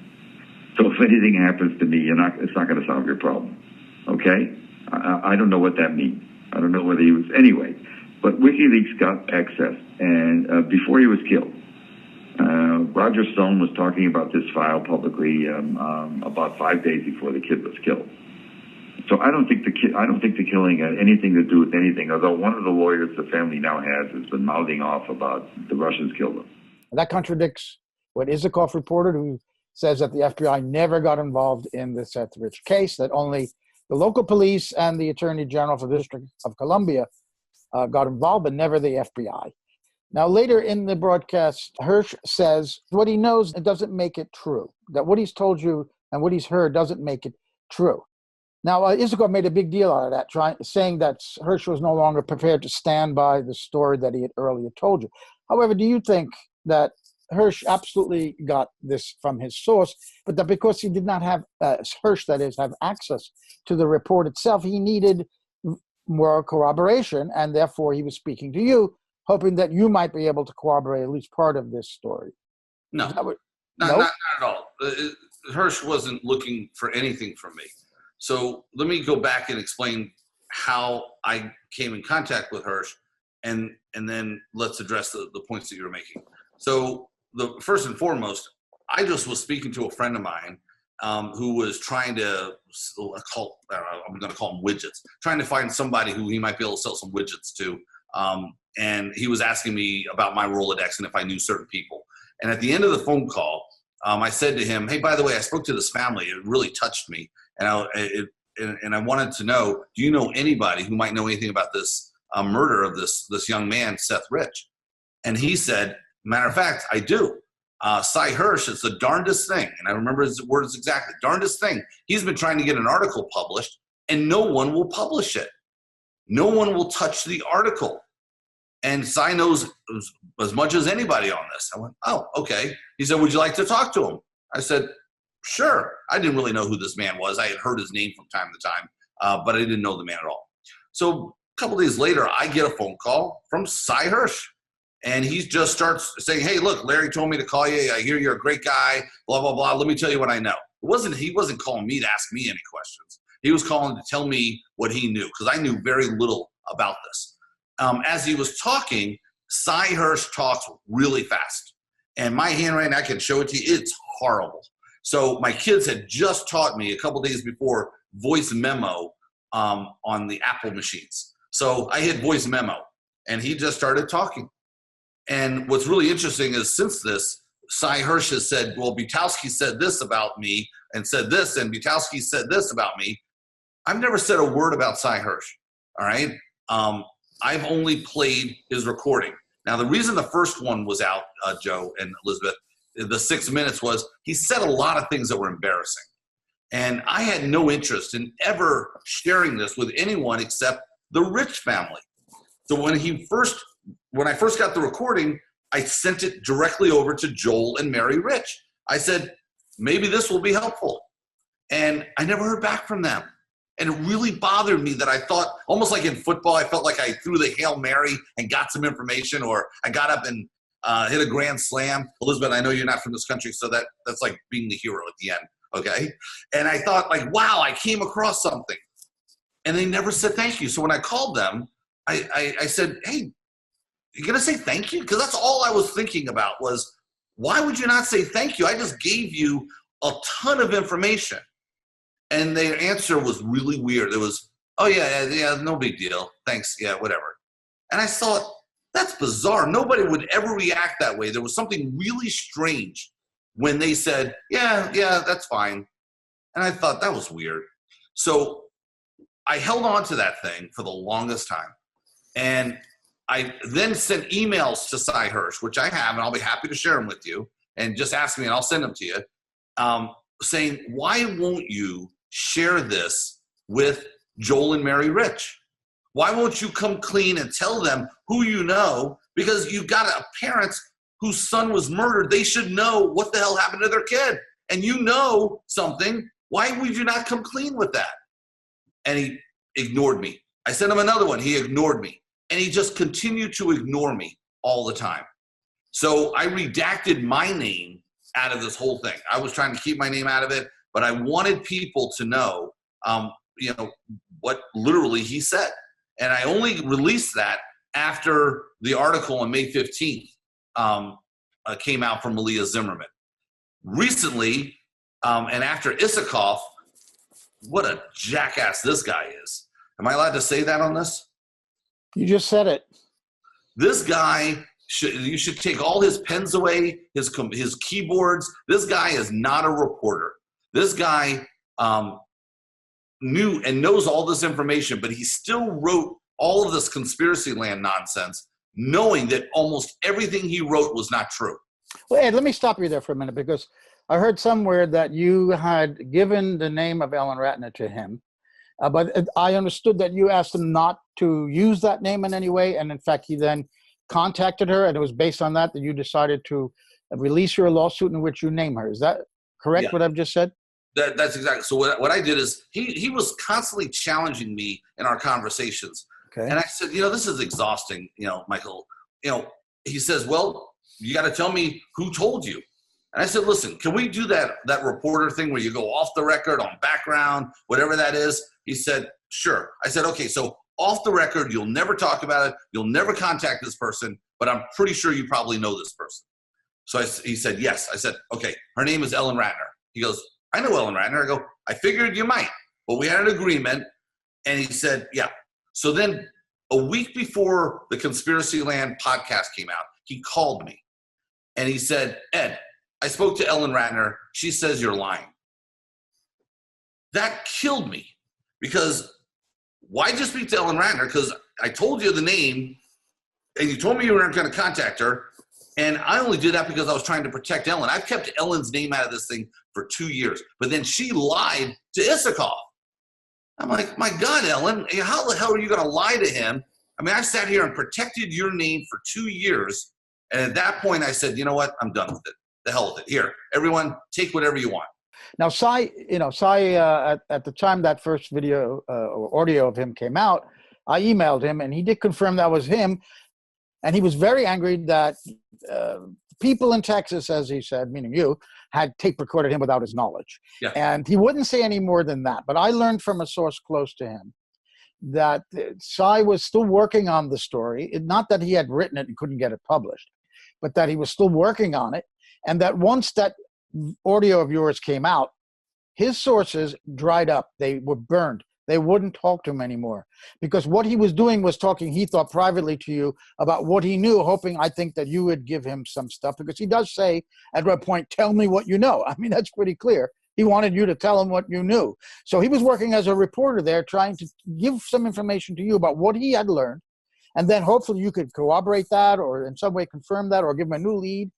But instead, when the audio came out, from what I heard, not from Cy, but from someone who's very close to Cy, that he was unable to continue working on the Seth Rich story because, particularly, I guess, that FBI source and others would no longer talk to him, because now it's out in public what was unfinished reporting. And that's why when he writes in that email to you, why are you telling people things about me? And he seems to be retracting it. It seems to me that he's trying to say, look, forget what I told you, because I don't want this out, because this is going to ruin my sources. Not so much that what I told you wasn't true anymore. And when he says it may be true or may not be true, it doesn't make it true. It means that he's still gathering information. Like I said at the top of this segment, when you have something orally from a source, you need then to corroborate that. He didn't have that. When you have a document, you don't need to know who the source is. But in this case, he didn't have the FBI report. He doesn't have the document. He only heard it from someone inside the FBI. So he was still working on the story, and that your release hurt him. Have you ever heard that before? No, and I think it's a bunch of garbage. You do? Absolutely. I think Why is that? Cy Hirsch is a great storyteller. He had a lot of time to make that up. Cy Hirsch, the only reason he said, "Oh, what do you know?" He wasn't calling me. You listen to that. It was 26 minutes, because I started after the phone call began. I started recording after I figured out I couldn't keep up with them. And that's just a bunch of crap. I mean, Cy Hirsch didn't call because he wanted to find out what I knew. He called to tell me what he knew. I only mentioned one thing, that I had a friend who met with Julian. That was it. That's the only thing I said in that whole thing. He goes, "Oh, tell me what you know." That was all. Now, I had other phone calls with Cy. Okay? Cy told me he couldn't get things published. Okay? He said he tried to get it published. So to say that it dried up, he might have wanted to do a lot more. But remember this, that when he did that phone call, nobody knew about that recording until May 20th. That recording occurred in the middle of November 2016. All right, so Cy Hirsch is a great storyteller, and he told people, says, "Well, Butowsky says 1 + 1 = 3." I never said a word about Mr. Hirsch, ever. This is the first time I've actually been somewhat vocal, because I'm sick and tired of lies. Cy Hirsch should come out. He has a source at the FBI. You have a murder. Cy Hirsch should say what he knows. He should tell the Rich family. He should tell the Washington police, although they might not do anything about it, but he should come public with it. He's an 81-year-old man who was holding out information, keeping people from finding out what happened to a murdered young man. Yeah, I can't imagine why Cy would make that up, except maybe to just put it out there and see how you reacted to it. But no, but it's also been confirmed, and you say that the FBI never took it. Let me tell you what the FBI says. No, I didn't say that. Isikoff reported that. Isikoff reported. The FBI has a shared place called the CART Division with the Washington Police. The Washington Police kept it. They had possession. They never signed it over to the FBI. But the FBI used that shared facility on 300 Indiana Street or 300 Cleveland Street. But wherever the CART Division is, that's where the computer went to. Something else that you said that I wanted to get back to. How do you know that, Ed, that the FBI got it for sure? Besides what Cy said. Oh, the other thing I want to say is the NSA has 32 pages of communication between Seth Rich and WikiLeaks. Don't think that there's some mystery here. This really occurred. Well, how do you know this? Well, I'm not saying it's not true. I just want to know. We had a FOIA, and they came back, and Ty Clevenger wrote it up. And you can go to a website called debunkingrodwheelersclaims.net, and you'll see the communication right there. From the NSA, too, back to your lawyer, Clevenger. Back to the lawyer. And I will tell you, there's a lot more about to happen, a lot more. And everyone is going to see that every word I'm saying is completely accurate. So why Mr. Hirsch decided to lie? Ask him. Ellen Ratner, to cover her butt. She's a nice lady. We used to be good friends. We're not anymore. And Isikoff, I've already explained my feelings. So, Ed, honestly now, obviously you were motivated to help the family. I think that's sincere. But also, you're a Republican, or you are now. I mean, you were tired of, you said in other interviews that the Russia story was hurting Trump. Were you also motivated to help get this story off Trump's back? And did you have any contacts at the White House beside your meeting with Sean Spicer? But Joe, I have, I hope you appreciate, I got to correct what you said. Okay. I didn't have this great motivation to help Trump. I could not believe I'm living in a world where these lies are being spewed. I mean, every time you turned around, Trump was an illegitimate president. You heard this over and over again, and I thought, oh my goodness, I'm in a position of knowing the truth. Okay, but I didn't go out and do much of that. Am I a Republican? Yes, I am. Am I a conservative? Yes, I am. Am I one of those idiotic Republicans? No. Okay, I mean, I'm not one of those crazed Republicans. What I value is the truth, and that's what I thought I was doing, is helping people. Joel and Mary Rich get to the truth. and get the truth out. That's what I cared about, and that's the only thing I care about. I mean, in Issaquah said in his podcast that I had an interest in finding out or something about the murderer. I've never once said I had an interest in finding out who murdered Seth Rich. Never. You once expressed regret that you actually offered to pay for the private detective for the Rich family. Is that right? Yeah, I would do it exactly the same. But let me explain to you how that worked. I mean, I'm talking with them, and I said, listen, they kept saying, we don't have any leads. No one from the Washington police, Joey Della Camera and Chief of Police Newsom, have never done anything to help them find out who was murdered or what is going on with the murder, I should say. And I said to them, well, why don't you hire a private detective? And when they said they couldn't afford one, I'm not a rich guy. And I just simply said, I'll pay for it. Never thinking, Joe and Elizabeth, at that moment, they would say, thank you. Like, that's one of those things where you expect them to say, oh, we barely know you. No, thank you. They said, thank you. Well, at that point, I'm not going to turn to them and say, oh, I was just kidding. Okay, like I would have hired, I cared. And we have many communications, Joel and Mary Rich. I mean, they even for Passover sent me a big cheesecake, a thank you. They asked me to call Berkman, this guy Jack Berkman, and ask him to leave them alone.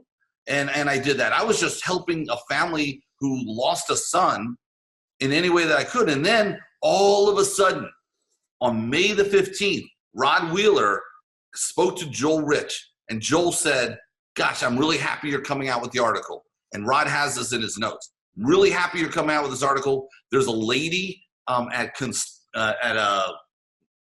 website that Michelle something can you, Joel Rich said to Rod, can you add her to the story? I'm really excited about this coming out. Then 2 days later, a 180. Joel Rich says, oh my goodness, I can't believe you did this. 2 nights before, he was excited as could be that this article was coming out. Rod Wheeler read the article to him. He was excited. 2 days later, whole different Joel Rich. Did the Riches ever talk to you about the lawyer from the PR person from the DNC that moved into there? Brad Bauman, right? Yeah. They asked me, Mr. Rich said to me, Ed, who is Brad Bauman? I said, I have no idea. He said, he showed up one day and said he was assigned to us, and I have no idea who he is. And he said these words, why do I need someone assigned to me? I said, Mr. Rich, I have no idea. Those were his exact words to me. And what role do you think he played in coaching them what to say, for example? Well, yeah, I mean, I think a lot of the times there were emails back and forth that I were supposedly from Aaron or from Joel that I knew they didn't send. I mean, I know one email because Mr. Rich was not very computer literate and he had pasted in things and it just couldn't be him. I'm not trying to pick on older people in computers like Ellen and Joel, but this guy, Brad Bauman, showed up and literally took over communications for them. I'll give you an interesting thing, and this I've never told anybody. At least I might have told one person this. There's a guy named David Weigel at the Washington Post. And I called him up and I said, why aren't you guys writing about this? I'm going to tell you everything. And after I told him this whole thing, he said, we need to run that by Brad. Now, this is a guy at the Washington Post. I said, excuse me? He goes, we need to run everything by Brad before we print it on this story.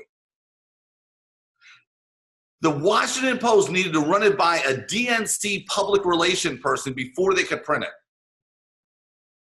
And what happened? Nothing ever got printed.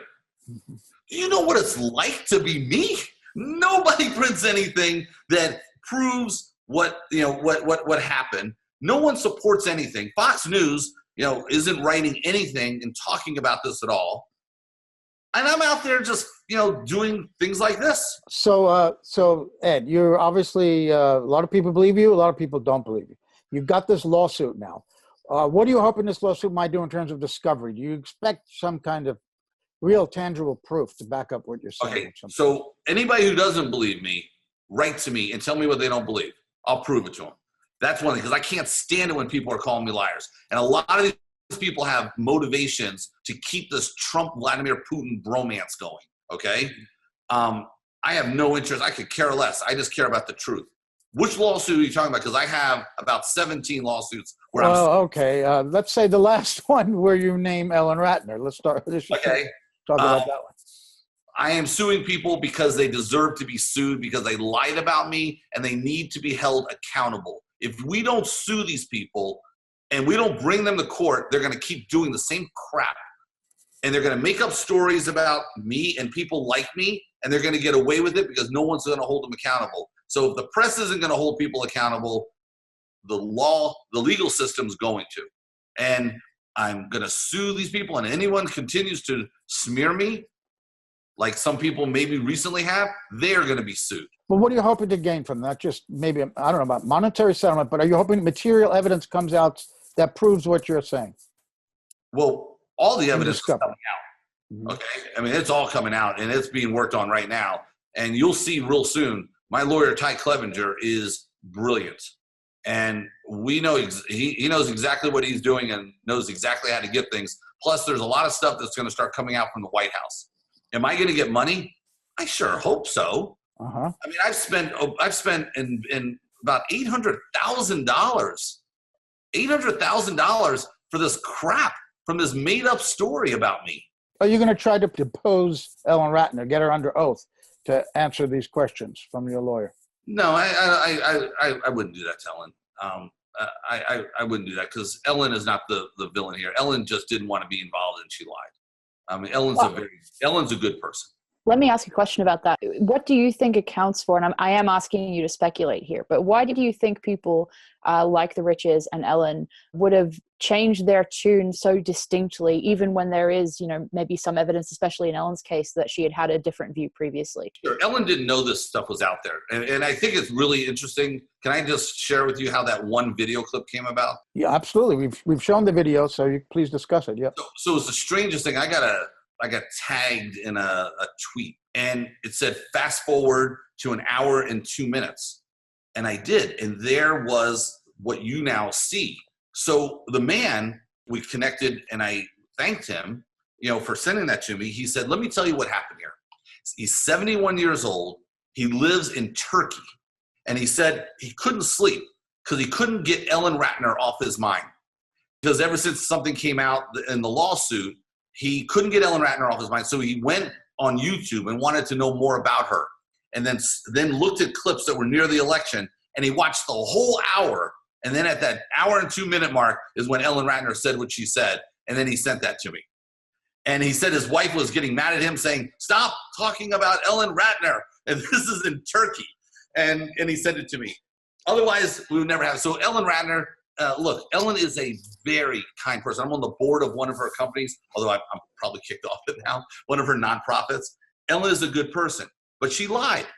And she threw me under the bus, and I'm not going to stand for it. Okay, Ed. Well, we thank you for coming on, giving us your side of this story. What to say? It never ends, this story, in terms of other people who could respond to what you've said. But we've got you on the record now, and we appreciate that. Absolutely. So we were joined from Dallas, Texas, by money manager Ed Butowsky with another installment about the Seth Rich controversy. And I thank you, Ed, for joining us on CN Live. Absolutely. Thank you.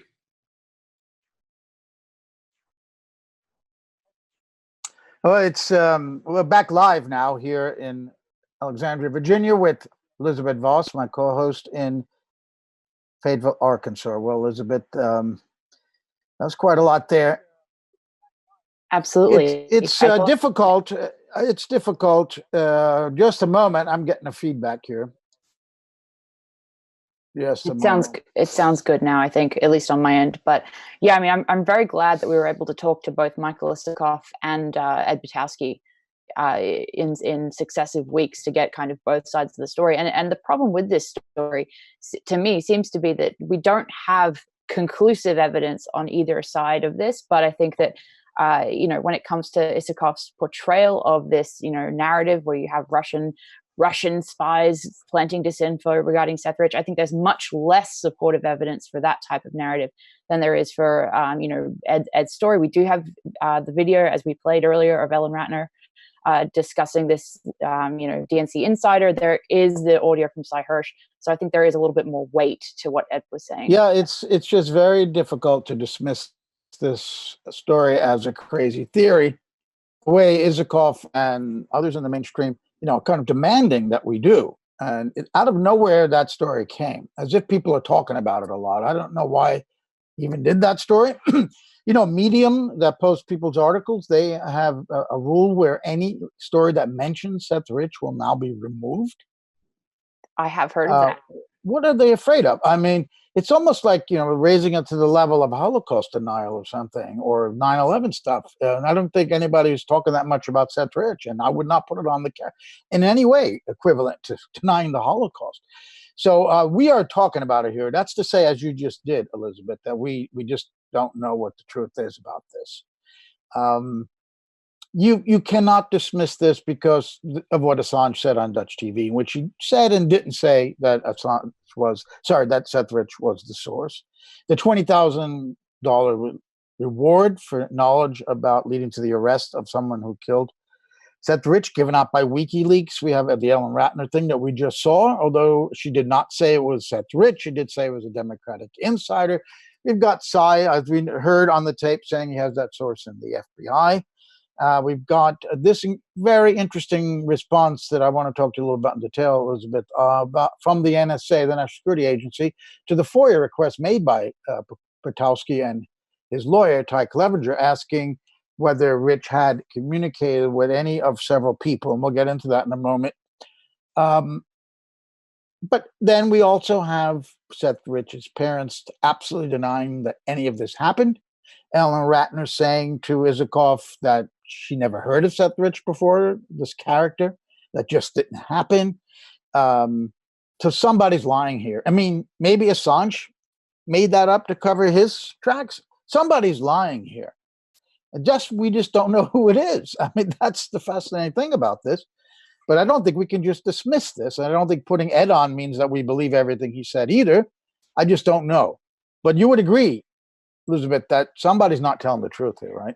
Absolutely. And I think the really unfortunate, core situation that we have is that it comes down to a he said, she said, essentially. And I think that has caused a lot of confusion for people. But I think, when people focus on the quote lack of evidence, to make a final conclusion about Seth Rich, I think there is, a greater lack of evidence when it comes to the assumptions and the narrative that Isikoff was trying to create. So I think that it's interesting that so much focus is on, if you even discuss Seth Rich's name, then you're a conspiracy theorist. But I think equally, we have, after everything that's happened with Russiagate, with Mueller's testimony recently, I think it's equally important to point out the degree to which Russiagate and Isikoff's discussion of Seth Rich is also a conspiracy theory.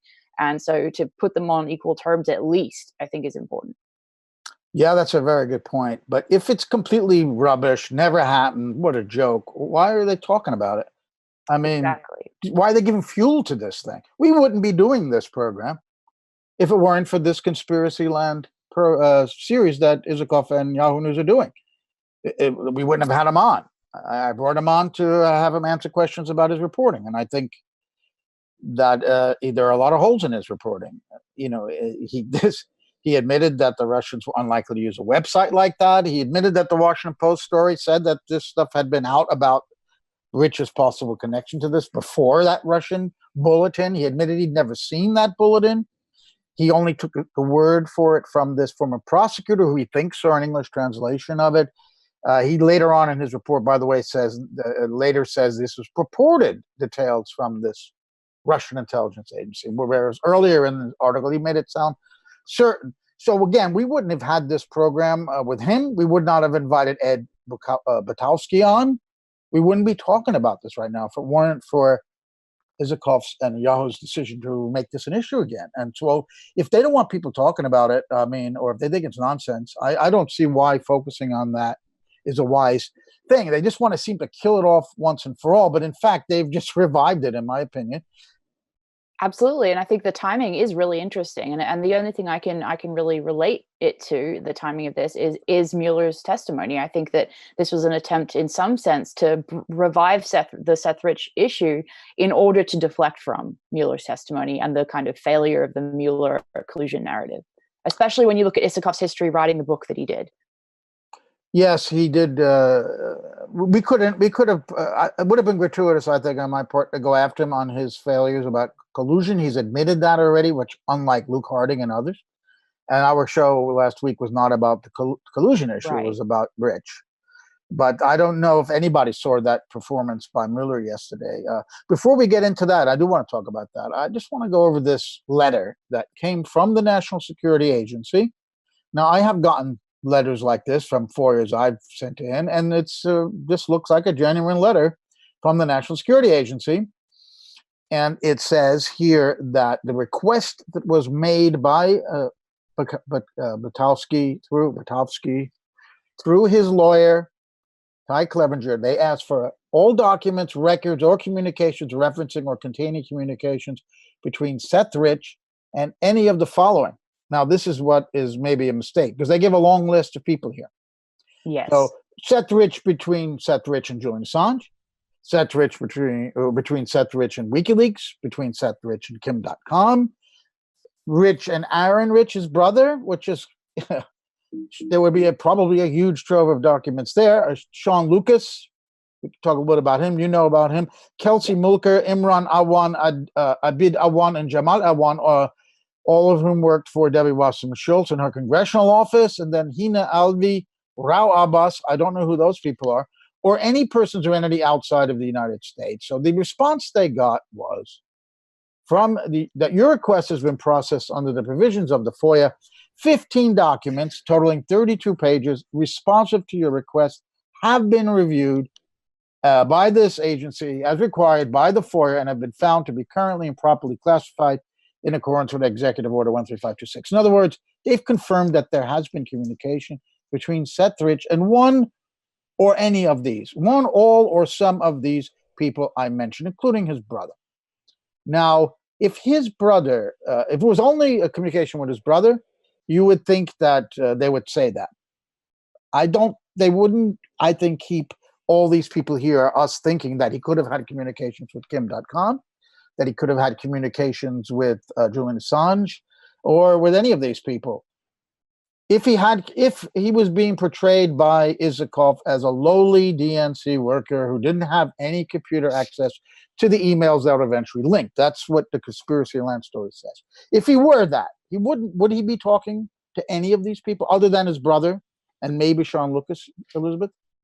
I don't think so, but I think that the difficulty is that the FOIA that we've gotten doesn't answer definitively whether we can. It does not prove that Seth Rich had any contact with WikiLeaks. It does not prove that he had any contact with Julian Assange, and that's the problem. That's the issue, that it's being that particular FOIA and the response to that FOIA is being misrepresented as proof of that. And I think that, unfortunately, it's just as murky as not having the access to that FOIA at all. I mean, it really doesn't give us any new information other than the fact that he probably is not the just lowly DNC staffer that Isakov presents him as. Oh, okay. By the way, Ray McGovern is joining us. Ray, welcome. I see your Assange beard is still going strong. Did you get to see there you go, saving money on razor blades, as they say. Have you get a chance to see Ed Butowsky's interview with us? I did not, but I know a good bit about what's going on here. And I think that I rely more on what Cy Hirsch said inadvertently to Butowsky than the other information. I'd like to pick up on what Elizabeth said just now. I have to agree with her. She's a keen analyst. And if you look at the FOIA response from the Puzzle Factory from NSA, you can't really pin any specific correspondence between Seth Rich and any of those characters. Big mistake. They asked for too much and they got not enough discernible connection. However, We know that Kim.com has bragged about having helped Seth Rich be in touch with WikiLeaks. And so there's very little doubt in my mind, especially given what Cy Hirsch has said, that there was communication, and that when the FBI knew about that, they went up in smoke, and that was why we know so little about follow-up. Cy Hirsch, as you know, was caught inadvertently spilling the beans to Butowsky. And what he said was very, very interesting. He talked about having a very high-level source in the FBI who will do what he wants, what Cy asked him to do. And this source did find correspondence between Seth and WikiLeaks. And that the story that Cy Hirsch tells is that Seth and his brother Aaron were interested in money. Yeah, that's kind of, I don't like to hear that. But they offered a little sample, apparently, reportedly, according to Cy. And, Cy doesn't make stuff up. They offered a little sample of juicy emails, and a Dropbox was gotten access to by WikiLeaks, according to Cy. And I don't know the rest of the story, but it seems to me that there's ample evidence that this was the Hirsch brothers. And if you try to figure out why Mr. and Mrs. Hirsch, the Rich brothers, and Mrs. Rich. Not Hirsch, but Rich. Sorry about I didn't know that. Cy's parents were involved in Yeah, this. no. Why the beard interferes with my brain sometimes. Apparently, yeah. Thanks, Joe. Look, no, if you're wondering why Seth Rich's parents are so reluctant to have this story bandied about, well, this is all speculative on my part. Unlike the forensics that Bill Binney and others have done, this is conjecture, okay? So let's draw that clear demarcation between the acts of the principles of physics and forensics and what I'm about to say. But we know that as soon as this hit the fan, the Democrats put a minder with the Rich family, who was their liaison, so to speak, with the media. That's suspicious off the bat. And then, of course, if I'm correct, relying on what Cy Hirsch told Butowsky, well, then it is sort of possible that the Rich family would not want it bandied about. Not only that both Seth and Aaron were involved in this thing, but they did it for money. That's not what I want to believe, and that's certainly what the Rich family would not want anyone to believe. And besides, Seth is dead, but Aaron, as far as I know, is still roaming around. So there are personal reasons why there would be resistance on the part of the Rich family to have this bandied about. But what Cy says is pretty conclusive to me. It speaks volumes that he was taped saying this without his knowledge. That's not a nice trick to pull on anyone. And he certainly wants to protect whatever sources he had for this information. But there's much, much more substance to this, given all this, and the lawsuit, of course, which Butowsky is pursuing now, to get it out of the category of conspiracy theory. Now, let me just say one word about conspiracy theory. In intelligence and in political matters, this expression drew incredible life from a fellow named Allen Dulles. Allen Dulles was the first big head, well, wasn't the first, but he was the big head of the CIA. And actually, there's evidence that Allen Dulles and CIA cronies, as well as military and other cronies, were involved in the assassination of John Kennedy. Okay? Now, after John Kennedy was assassinated, and they were putting together this Warren Commission, and Warren was, titular head like Robert Mueller. Robert Mueller didn't seem to know what was in his report. I'm sure that Chief Justice Warren didn't know what was in his report either. Who did? Who did? Who was running that investigation? Alan Dulles. Now, when people said, now this is a little extraordinary. Alan Dulles is just cashiered by the president, right? And you don't do that to that kind of, big shot. And people think, and there's reason to believe, that the CIA hated him so much that they took part in his assassination. So how can you justify Alan Dulles being on the Warren Commission, picking out the witnesses and arranging the whole thing? How can you justify that? You know what the response was? Conspiracy theory. Conspiracy theory. Come on. Alan Dulles is very knowledgeable. He's a member of the establishment. He will make sure that the right thing is done here. And you people who criticize that are conspiracy theorists. That's when it was given a great big push of adrenaline. And today, it's down to today, it works with the media. And just to finish up on this, when we were composing our seminal memorandum on Russian hacking, in quotes, the leak, not in quotes, the one we put out on July 24, 2017, and we gave to the president, and he followed up by asking Pompeo, then CIA director, to interview Bill Binney, one of ours. That exercise, and then the one that followed, where Patrick Lawrence wrote an article based on our VIPS report for The Nation, there was a hue and cry on everybody who wished us well. Please don't mention the Seth Rich conspiracy theory. Now, these were upstanding young people, some of them a little older, but they were so fixated on our not being blackened by mentioning Seth Rich that, when we looked at it, we had a little conference and we said, well, it's not really essential to our story. Our story is the principles of physics. It's forensics. It's stuff that we can prove. So let's leave it out. But wasn't it interesting?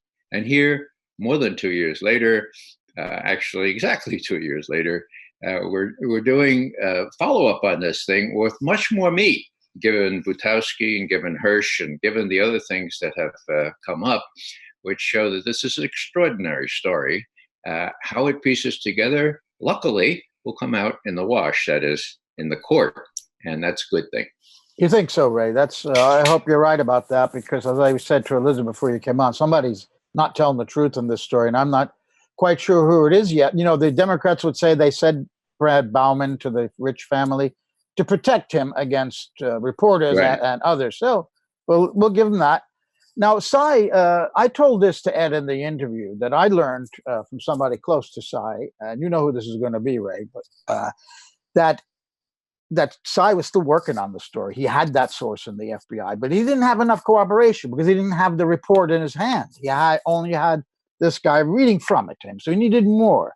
So he gets on the horn to Butowsky in Dallas, and I think trying to find out what Ed knows. Ed's saying, no, he didn't want to know anything from me. Well, Cy's a reporter. Of course, he's trying to learn what he can from anybody he's talking to.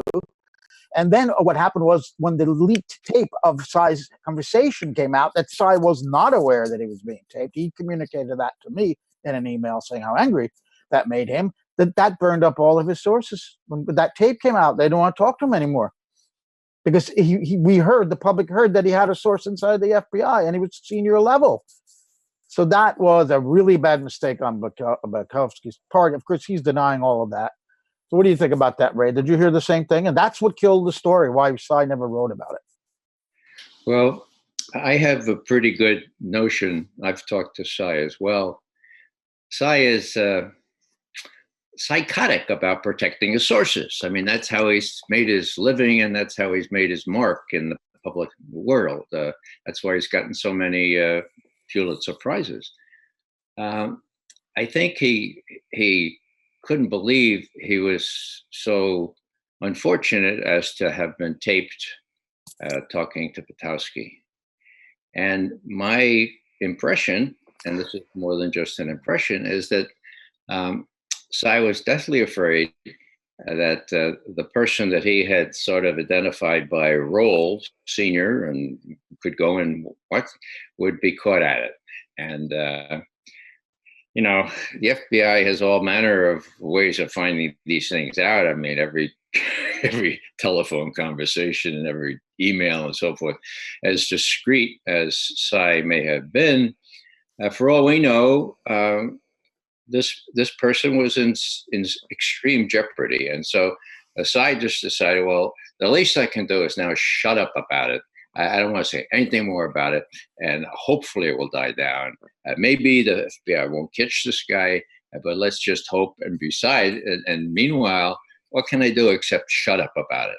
Now, problem is he didn't shut up about it. I mean, the problem is that until after he was taped, he laid it all out, and he laid it all out in a very authoritative way. There was no suggestion that he was slurring or, drunk or anything like that. He was telling, I listened to it earlier today. So I tend to think that Cy had this very, very good picture. He says things that are a little discordant. He says, well, he doesn't think that Seth was killed for this reason. It was a really bad neighborhood. But the idea is that once the FBI got a hold of his computer, well, that changed the whole scenario. DC police were out of it. And then what do we know? Well, all we know is what Cy says, and that is that there's a lot of evidence on that computer that there were direct links between Seth Rich and WikiLeaks. And of course, Julian Assange, you probably have already mentioned that. That was a very bizarre kind of semi-recognition that Seth Rich may have been playing a role here. You'll recall that Danish interviewer asked him about that, and if I recall correctly, Julian said, well, this shows the risks that sources such as we use run. And then the Danish fellow was really quick. Well, so that mean was he your source? And Julian said, no, that's we don't identify our sources, but I'll tell you what, we're going to give a $20,000 reward. Now, what's that all about? A reward for somebody who finds out who killed Seth Rich. Well, that said to me at the time, well, yeah, Julian is very good about protecting his sources, but if this one's dead, he doesn't have to be protected anymore. And, that's a pretty simple explanation. But then, it's so murky. Well, what do I think? I think that Seth Rich did play a role. I think Kim.com is quite honest in saying that he helped them get in touch. I think Cy Hirsch has spilled the beans. And so it'll be interesting. It'll be interesting in court to see how Butowsky fares in proving his case. I regret that I wasn't able to tune into the interview with Butowsky. Is there something I should know that I don't? I think we pretty much, yes, Elizabeth. Well, I don't think you've missed anything significant from Butowsky's interview, but one of the things I wanted to ask you about was this issue where we have, the Russiagate proponents basically saying, well, this is all conspiracy theory around Seth Rich, but we also have, we had, Kristen Hafrenson, current editor-in-chief of WikiLeaks, come on Consortium, CN Live a couple of weeks ago, and he basically, when Joe asked him, can you confirm whether this was a leak or a hack? He said, well, he didn't want to address that directly, but he said, well, there can be multiple, he referenced multiple sources, which also is something that Craig Murray has talked about. And I think that gets forgotten a lot when we do discuss Seth Rich, Russian conspiracy theories, et cetera, leak versus hack. We forget that there can be multiple sources, and the whole issue of Podesta emails or other aspects of this could be in addition to Seth Rich. So I think that's another layer of complication on this whole story. No, I agree, but I don't think it's all that complicated. We knew from, well, I think Craig Murray, Ambassador Murray, that the leak, and I say leak advisedly, for the Podesta emails was very different from the leak for the late May DNC emails that Julian Assange was given. So there's two leaks right there. Also, technically speaking, they bear dissimilarities. The DNC stuff was saved onto an external storage device and the FAT, what is it, the file allocation Table. Yeah. which shows that it was it was copied off a computer and put in this format, which has nothing to do with the net, to the internet, or the web.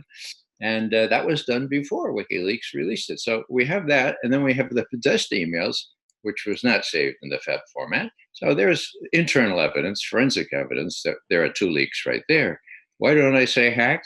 Well, NSA would have it if it were a hack.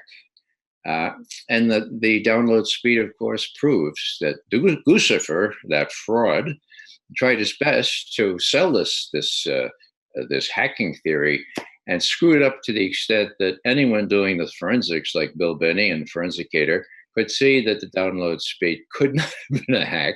I mean, by the principles of physics, by fluid dynamics, for God's sake, it couldn't have been a hack over the internet. It had to be a copy onto a thumb drive. And bizarrely, the speed was exactly the same as a thumb drive could tolerate. So, I think we're really good on this. The question is whether we can make sure that the court, that we can help whoever it is that needs help, show the court that this is what we think, and we have this to prove it. And then we have the third court case, over the last month or so, which show not only this business about Seth Rich, but the business about CrowdStrike, never really giving a final report to James Comey. And then the other thing about the so-called Internet Research Agency, where the judge looked at those Justice Department lawyers and says, okay, the accused is saying, prove that the IRA, I hate to say IRA, I know what the IRA, but the Internet Research Agency, prove that they're working for the Russian government. And the lawyer said, well, Bob Mueller said so. And the judge says, that's proof? Well, actually, Bob Mueller didn't say so. And then later he said so. And so the judge said, look, get out of here and don't mention this again as if it's proof, because you don't have any proof. Ray, we're going to move on to I want to move on to the Mueller testimony. But before that, there was the Ellen Ratner video that emerged from a conference that she gave a few days before the election. So did you see that? I did see that. Okay. So she doesn't say Rich's name, but she says it's a Democratic insider. That's significant. And I want to ask you just a general question. Why did you think Isikoff has, first of all, done this entire series? And why does he make it very clear that the FBI did not get involved in this whatsoever? It was purely the DC local police. Why is he doing this? I hate to impute malign motives, but I think it has to do with what Yahoo News is paying him. And I'm sure that he has beneficent people who like him to tell the story. I thought he was going to go straight. You'll recall, but back in December, when he gave an interview to a pretty, conservative guy, and a conservative guy says, "Now, Michael, it's proven that the Steele dossier was largely correct, right?" No. Isikoff says no. Now the P tape and all that stuff. No, it's not largely correct. And then he obfuscated the reasons. But I thought maybe he'd say, well, all right, I was led down the garden path by sources that I used to trust, CIA sources and others. And so he'd reform and acknowledge, but no, I guess he's being led down. There's more than one garden path, and he's been led down more than one, perhaps. Yeah. Ray, let's move on to Mueller because we only have really a few minutes left. Now, okay. I wrote in Consortium News that I thought, as many people did, that he was approaching senility. And then all of a sudden, when he wanted to make a political point, man, this clarity of mind came back suddenly. And the main thing for me was, again, the obsession with the source of a documents, authenticated documents, namely the Clinton and the DNC and Podesta emails. They have the documents. It doesn't matter who the source is. And that's proven by the New York Times, Wall Street Journal, Washington Post, other media having anonymous drop boxes now, just like pioneered by WikiLeaks. So they will, the Russians could even be sending stuff to the New York Times. And if it's real, maybe the New York Times is using it. What do they need to know? What did you take out of that? Is this story finally over, Ray, or not? I hate to have the wish father to the thought here, but it is going to be overtaken by events now. We have the Department of Justice Inspector General coming out with a report. That's going to be really interesting. This Michael Horowitz seems to be, surviving in a pretty politicized atmosphere at the Department of Justice, who has purview over the FBI as well. So that's coming up. And then, of course, William Barr, the Attorney General, has been tasked by the president to get to the bottom of how this all started and what role high officials in our government have played. Now, the irony is, Joe, that they already know the answers to those questions. Now, how do I explain that? Well, Comey and Brennan, the head of the CIA, Clapper, the head of the National Intelligence, the guy from NSA, and people in the Justice Department were all sure about one thing in 2016, and that is that, as Comey said in his book, I was operating in an environment where the next president of the United States of America was bound to be Hillary Clinton, period, end quote. Okay, why do I say that? Well, if you're that sure of all this stuff, then you could take liberties with the law, with the Constitution. You can monitor people on Trump's staff. You can approve FISAs. Nobody's ever going to know. You're not going to get indicted. You're going to get promoted, right? So I use that when people say, how can you say every top official from the national security apparatus and from intelligence and from the law enforcement, how can they all be so? They all were so corrupt because they knew Hillary was going to win, in quotes, and they want to do everything to foster that so they get promoted in the end. So that's what happened. And so when William Barr, if he steps up to the plate, and I don't like William Barr, okay? I know his history, but people can rise to the occasion. And if the president has given him purview over declassifying documents, well, it's still going to be a tough slog, but he can go to the CIA and he can say, look, you guys, I have this letter from the president. If you don't give me this stuff, there's going to be trouble. Now, if he does that, and then finally, and most important, if the president doesn't throw Bill Barr under the bus, like he's thrown Devin Nunes under the bus twice, like he's thrown other people who are really onto this thing under the bus. In other words, if the president doesn't chicken out, he's got not only Barr, he's got not only Michael Horowitz, the IG of the Justice Department, but he's got this fellow, what's his name, Durham, up there in Connecticut. He's got three. And then there's this obscure guy from Idaho or Utah, the guy who's supposed to be helping. I even forget his name, but what's he doing all these years? So he's got high-powered people. If they want to get at the truth, whether it's for altruistic reasons like you and I, Joe, or whether it's for political reasons, that doesn't matter. If they get at the truth, this is going to be a really interesting next several months. That was Ray McGovern, retired CIA analyst calling in from North Carolina and discussing the Seth Rich case and the Mueller testimony. And Ray, really thank you for coming on CN Live and giving us your several cents. You're welcome. Thank you. Thank you. So, Elizabeth, for Elizabeth Voss and for everybody here at CN Live, we thank our guests, our audience, and we hope to see you next week when we have a little surprise for you. I have an audio tape interview with Kim.com that I did when I was in New Zealand some time ago, and he speaks very much about Seth Rich and these issues. So we'll be listening to that next week. Tune in next Friday, Eastern Daylight Time for CN Live. Get out your notebook.